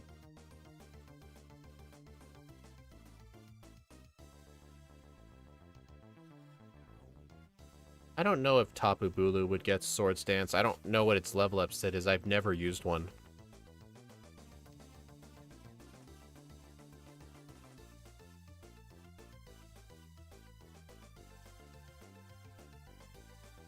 It gets Swords Dance by TM? Really? Huh. I guess it might not be bad as we thought. What other bad things are bad about it?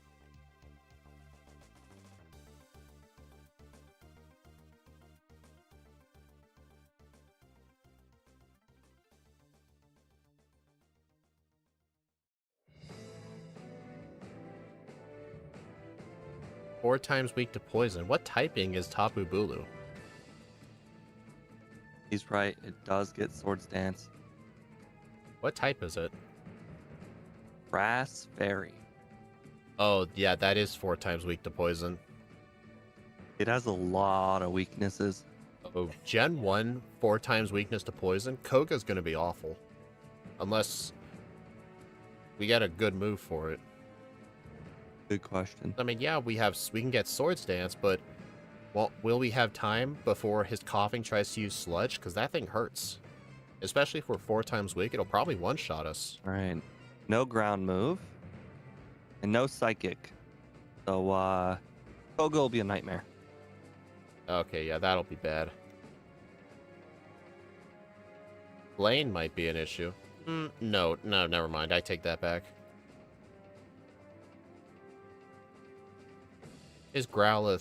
Does his Growlithe have any fire moves? In red and blue?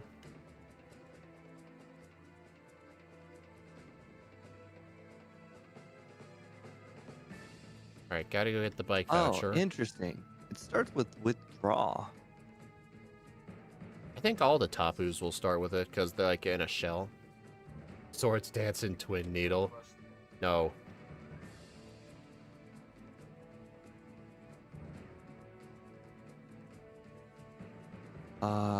With only 95 special attack?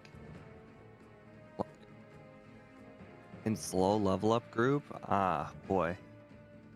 Not so sure about Swords Dancing moves, but like What? the only choice. What's our level up moveset for that thing? Apparently, D1 says it gets Twin Needle, but I don't know what level that would be. All right, so it gets Wood Hammer, which would be Solar Beam. It gets superpower, which would be high jump kick. It gets leafage, which I guess would be vine whip. Horn attack, which is horn attack. Giga drain, which is mega drain. Leech seed, horn leech, which I guess would be razor leaf. I don't know. Horn Leech is kind of like a clone of Mega Drain. Okay, well, based on its power, I would give it razor leaf. That doesn't really feel fair because Razor Leaf's a high crit move. That doesn't really seem like a good conversion. So it gets Giga Drain at 14. So that would be Mega Drain. And It Mega would Drain. really kind of be bad to give it Mega Drain at 14 and then give it Mega Drain again at 32. This is Gen 1. That happens all the time. It's just going to have 2 Mega Drains. Hmm.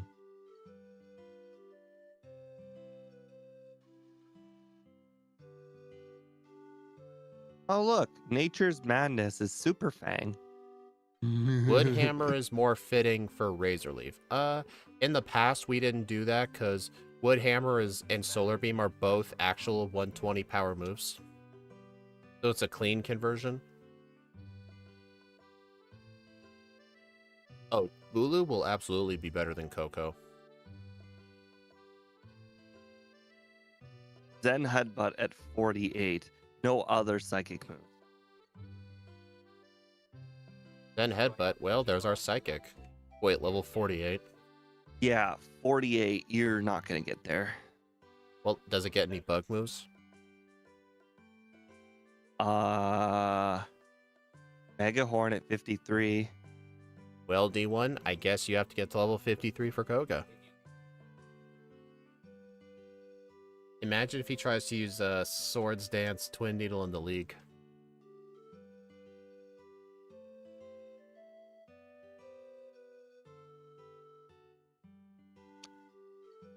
I think you just kind of have to take a few turns to Swords Dance and then just kind of high jump kick your way to victory, even if it is resisted. Yeah, that makes sense.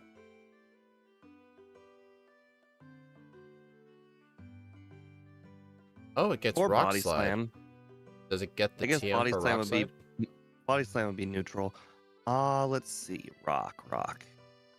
Yeah, It would, yes. I wasn't really a fan of the Pokemon Tower as a kid either.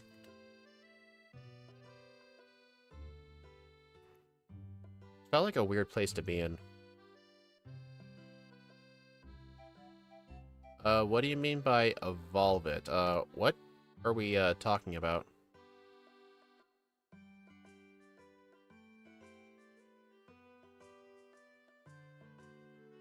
Yeah, if anything gets a rock move by TM, it's almost always automatically Rock Slide.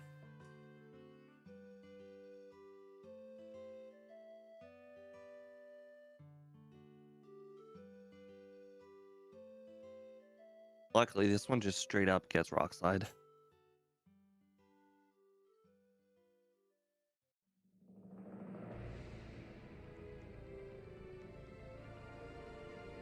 Have you played the Gen 9 ROM hack called Pokemon Compass? I've never heard of it, no. Has anyone else played it? What's it like? I mean, Axe you might know. He's played a lot of ROM hacks.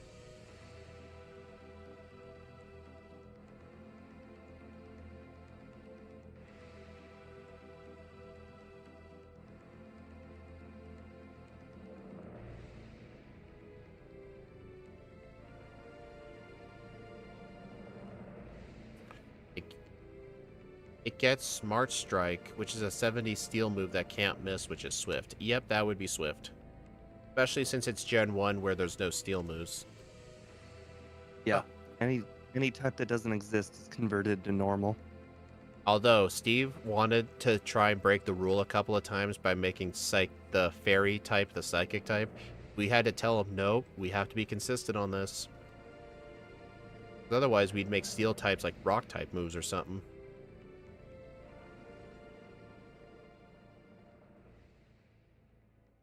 It's just weird that Moonblast is Body Slam. Yeah.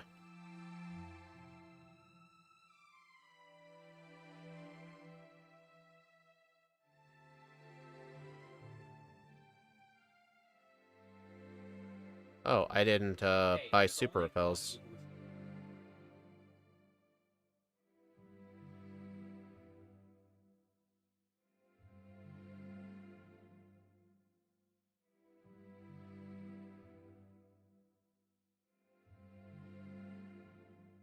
Have you played Luigi's Mansion? I never played any Luigi's Mansion game, no. I played Luigi's Mansion on GameCube. Isn't that the first one? Yep.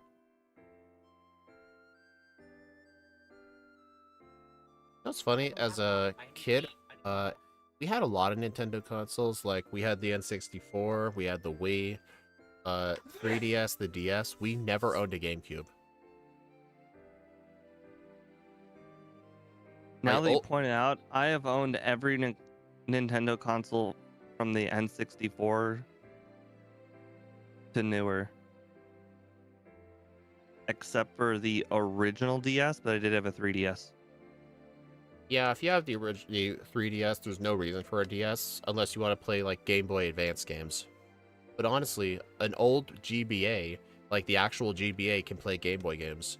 Well, the reason is because there was an enormous gap in between. I didn't get the 3DS until I was in high school and I had a job. Oh. I actually didn't get my first ever Nintendo Switch till I had a job. It was the Switch Lite too, because all I had was $300. If I had bought the regular Switch, I'd have no money for any games. So I just bought the Oh. Lite version so I can get Smash Bros.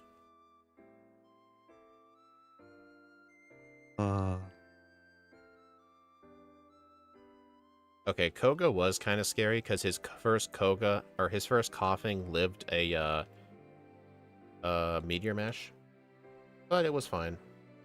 So many games I went overboard. I remember nobody really liked Pokemon Gale of Darkness XT. I played so much of that game, and that game really, really made me hate Umbreon. You know what Loved made me Espeon, hate though. You know what made me hate Umbreon? Johto. Like, but as a kid, Oh, as a kid, I never. Well, I thought Umbreon was cool looking, but whenever I did have an Eevee on my team, almost always I made it. Usually it was Vaporeon. I Sometimes it basically might have been Flareon.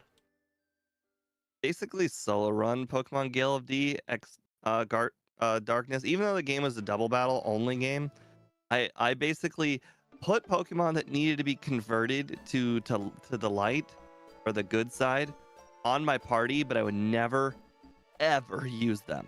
It was only ever Espeon and Umbreon.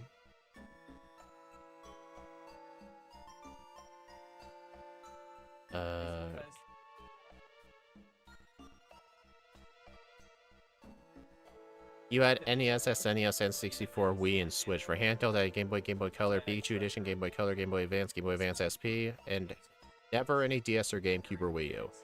Dang. The DS was like most of my childhood. I played more of that than anything. Even the actual 3DS. I wanted a DS so bad, but my parents never got me one. But I did get Pokemon Red Rescue Team, which was released on Game Boy instead of DS. So I felt like I had a DS with that game. Yeah. Speaking of which, the current track playing is from Red Rescue Team. Funny timing. I thought that game was okay. Got a little repetitive though. I hear a lot of people say that, but you have to play the game for the story. Not really for the gameplay. Oh yeah, but you know me, I skipped all text and all games. I never played any game for the story really, unless there were cutscenes. I always watch cutscenes. Your first Game Boy was the old brick-sized one. Well, dude, you're older than both of us. Ooh, D1. I also had the brick size one. Remember the black and white slider? I thought it was gray and green. No, it was black and white. You turned it a little bit more black when it was really, really bright outside, and you made it a little more white when it was indoors. You mean the contrast thing? It's just made it. I mean, it was like just kind of like a black and white. I don't really know how to say it. Black and white, those were on the DS.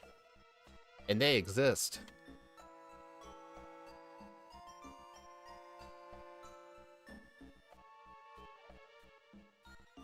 Crickets.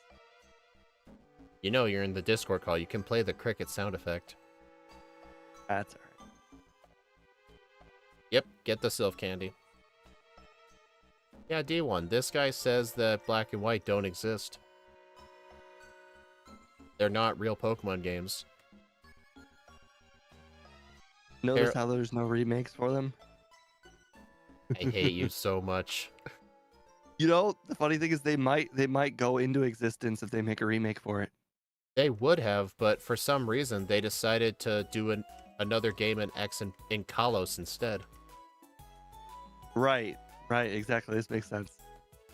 Yeah, it's like they went from Gen 4 straight to Gen 6. Oh my god. So I am going to fight you later.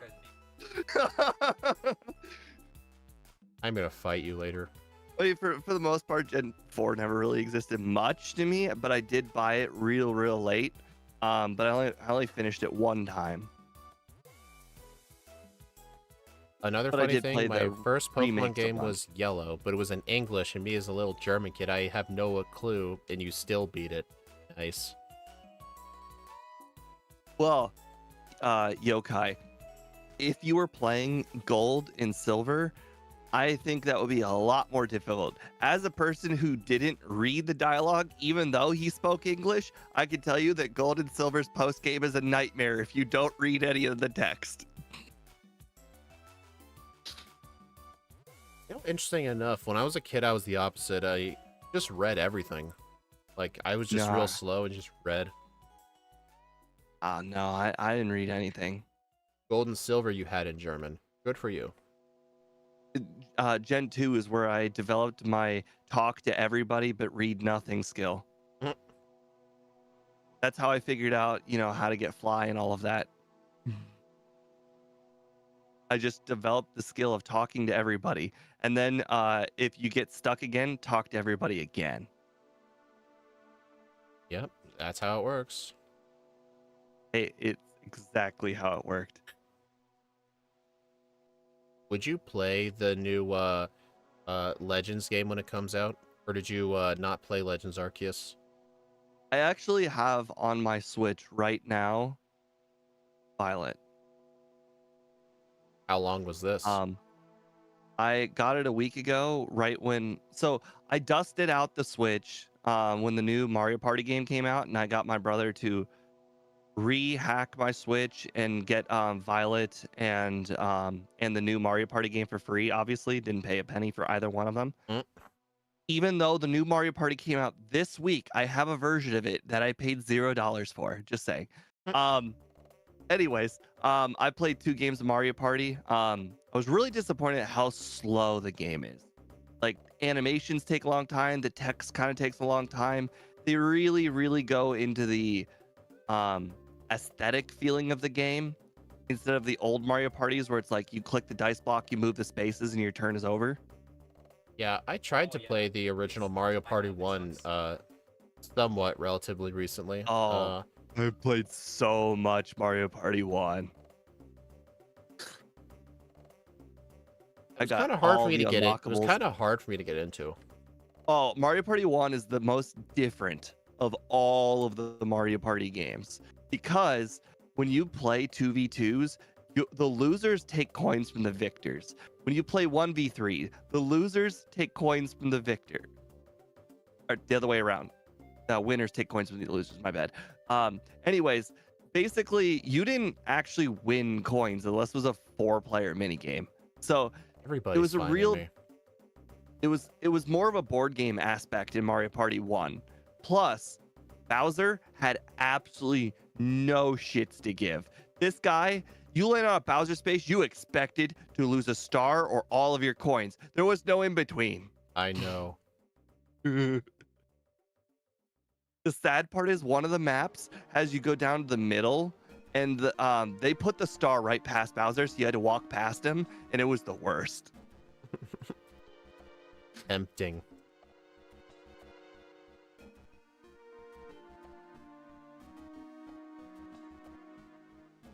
Oh yeah, that fun game. They brought it. I thought that was Mario Party 2 is the one that had the spin hurt your wrist game.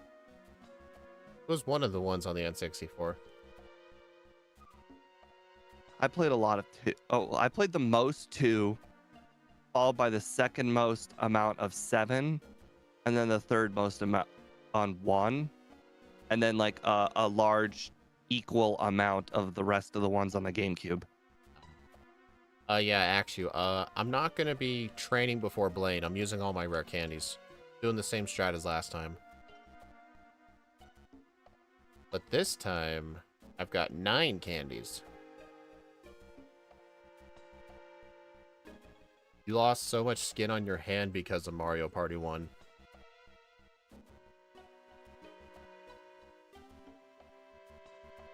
Oh, you know what?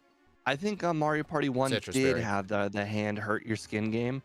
But it wasn't a 3v1. I think it was you versus I want to say it was the big plant. The Eddie Piranha. Come on, don't burn me.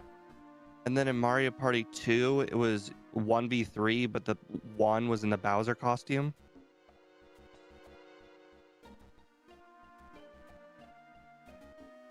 All right. Hopefully this is a sweep. Please.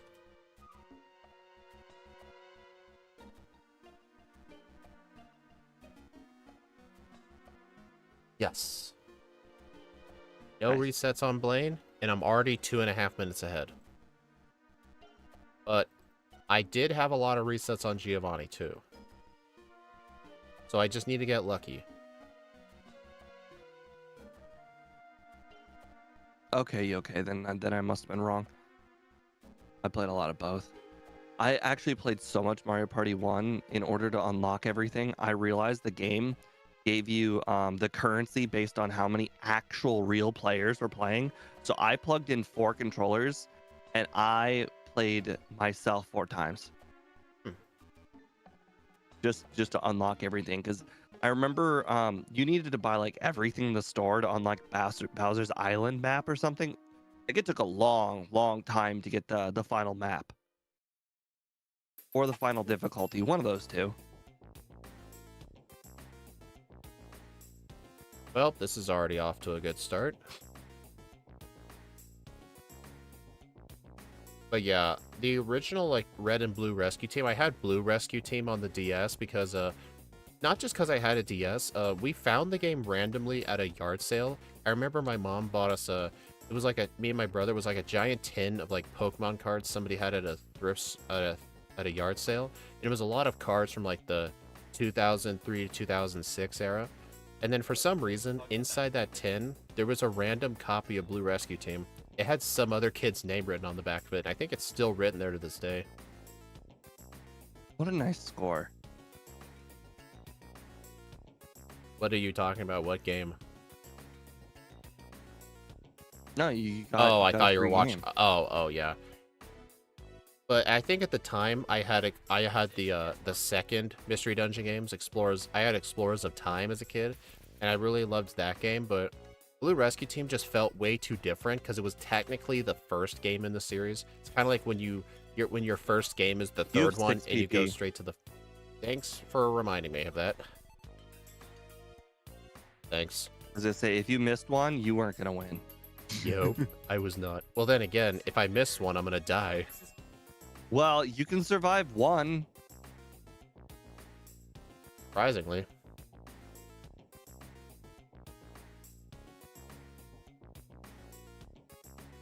It was hard for me to get into, but I did eventually beat it. I really do love it. And I played the remake on Switch, and it was awesome. It was really difficult, too. They really made the game extra hard Wow. with the remake. Those extra candies, I think, really helped. Well, I did hit every single one. Yeah, but last time the Nidoking survived. No, it didn't survive. I missed the Nidoking, and it hit me, and I barely lived. There was nothing on Giovanni's team that lived. I only ever died when Oh. Meteor Mash missed. I guess that is true. You're right. Alright, so if I don't play like an idiot, I might actually have a no reset run. +1? Alright.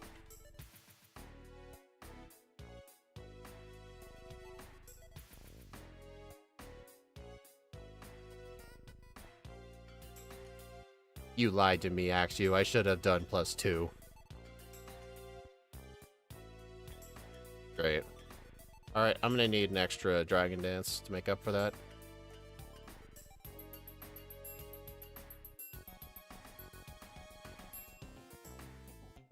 Be careful. You've been leered.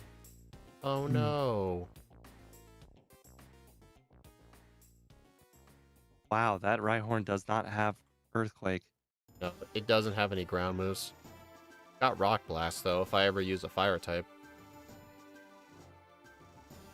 Probably a low roll. Maybe.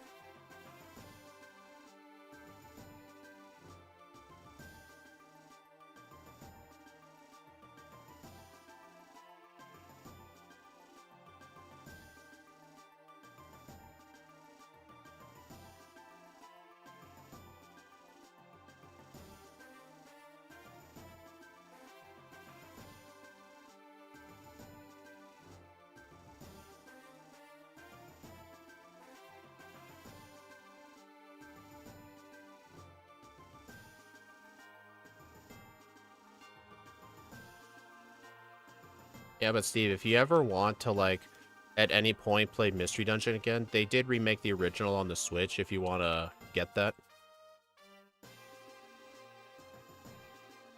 I got a lot of games I need to play on my plate. I guess that's true, yeah. I have a lot of Switch games I still need to finish. But right now I'm having to finish Earthbound first. I haven't even beaten all the maps of Mario Party yet. You must really like party games. Oh, I love them. I love trivia. I love party games. I love competition. I love competition anyway. I also have I have the new NCAA football game as well. What is NCA? College. Ah. National College Association or something like that.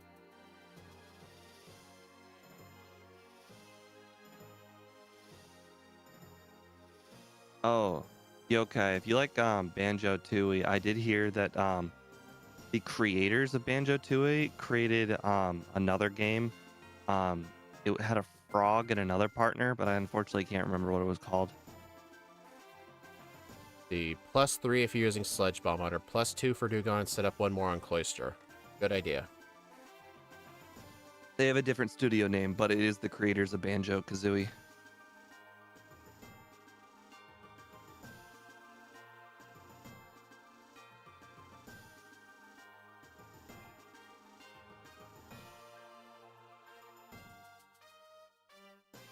I guess I can. Oh yeah, exactly, Annie. That's exactly the game. Ukulele. I remember it had a pun name. Ukulele. That's 2 words. Exactly, Yokai. I saw that fact and I was like, a lot of people are really gonna like knowing that exists.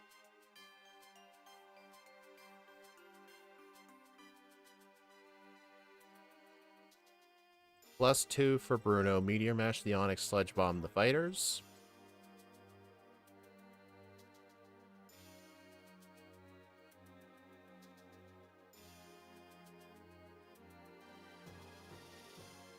My god, this guy's definitely the hiker today. He's playing so bad. Like, he should be using Earthquake. It would be breaking my substitute each time, potentially killing me, but nope. He's got to lower my speed.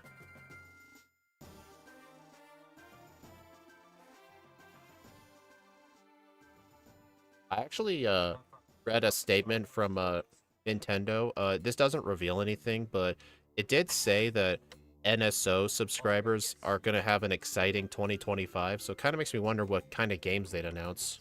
if they say something like that. I know the number one games people have been calling to be added to NSO for a long time are the Pokemon games, like the main series ones. I honestly don't think it'll happen, but that would be a surprise if they do that.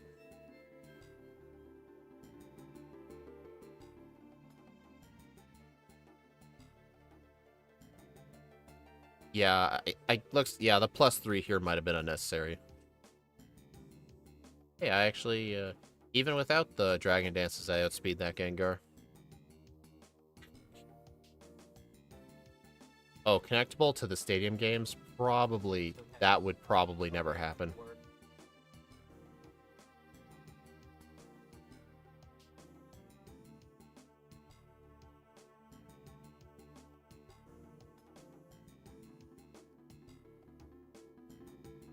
Funnily enough, I never did it as a kid because not only we never owned the transfer pack, but we never even had the original Game Boy game cartridges. But then when I was a teenager, I started saving up some money. I actually did purchase a Pokemon Red cartridge, and I got the little transfer pack thing for Pokemon Stadium. And Nice. I was able to play it on the TV, and I was able to transfer over my team. You've got to be kidding. I also had one of those rare things. I had the Game Boy Advance player for the GameCube. You still have it. I think I gave it to a friend back at the end of high school. Oh. Because if you still have the original player and the disc, that combo goes for a lot of money. I know that the Game Boy player itself is worth like $50, but I heard the disc is worth like $150. Yeah, the disc is really rare. The thing is, though, I did have them. And I wouldn't, if I didn't give it to a friend, I would still have them. I do not lose things. I do not scratch discs. I do not misplace things. Oh, I scratched so many discs as a kid. You have no idea. Oh, God, no. I kept them all in their boxes. They were either in the console or in the box, no matter what. No, I did not let other people touch my discs. The only reason all of my discs had scratches on them because I bought them all used. And other people scratched them. We had a general bad habit of like putting like 2 or 3 discs in one case because we were lazy. Yeah, I got that sense from a lot of people I grew up with. Unfortunately, Lance gave me my 1 reset, but this thing is going to get an absolute dominating time. I learned early about the weakness of discs because I had a game. I still have it. In fact, I have it literally 2 feet, 3 feet from me. It's called Fable 2.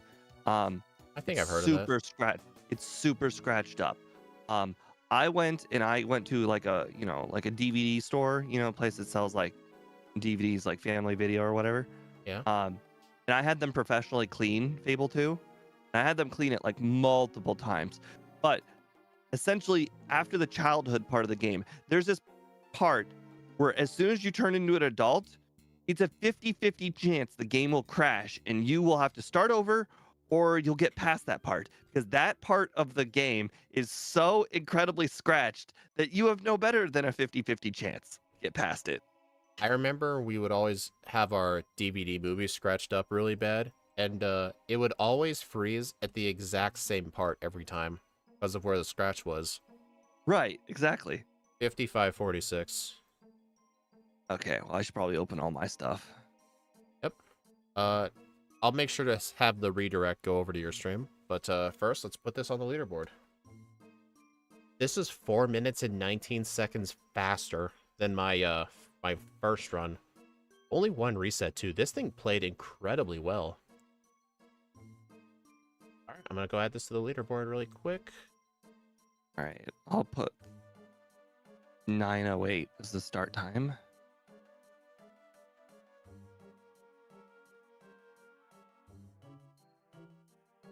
Okay. I'm not predicting this to be a fun run. I've actually heard Scott say that Tentacruel is actually a very good Pokemon. It's gonna play almost identically to Vaporeon, I think. Really high special. Relies on a defense badge boosting move.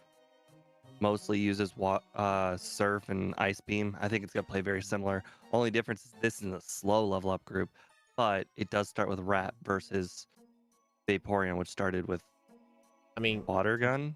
some other differences. Tentacruel has really high special, and funny enough, it learns Swords Dance, but its best physical move is Acid and Double Edge. Makes me wonder if you're gonna attempt to use Swords Dance. Not a chance. Yeah, I didn't think so. The thing just gets way better special moves. Alright, let's see where this Pokemon ends up being. So for Halloween Alright. month, my best ranked Pokemon was Chandelure here at 9th. But look at this, 11th place, we've got Revavroom.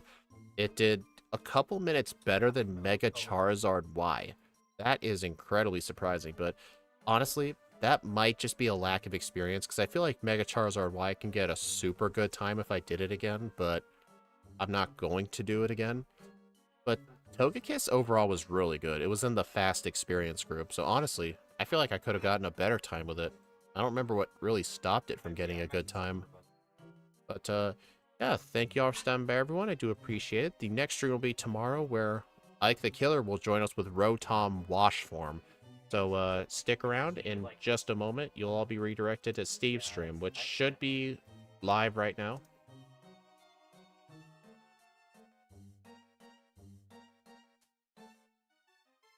Oh, apparently M. Tiberius is live, but we're not redirecting to him today. Alright, everyone, I will see you at his stream.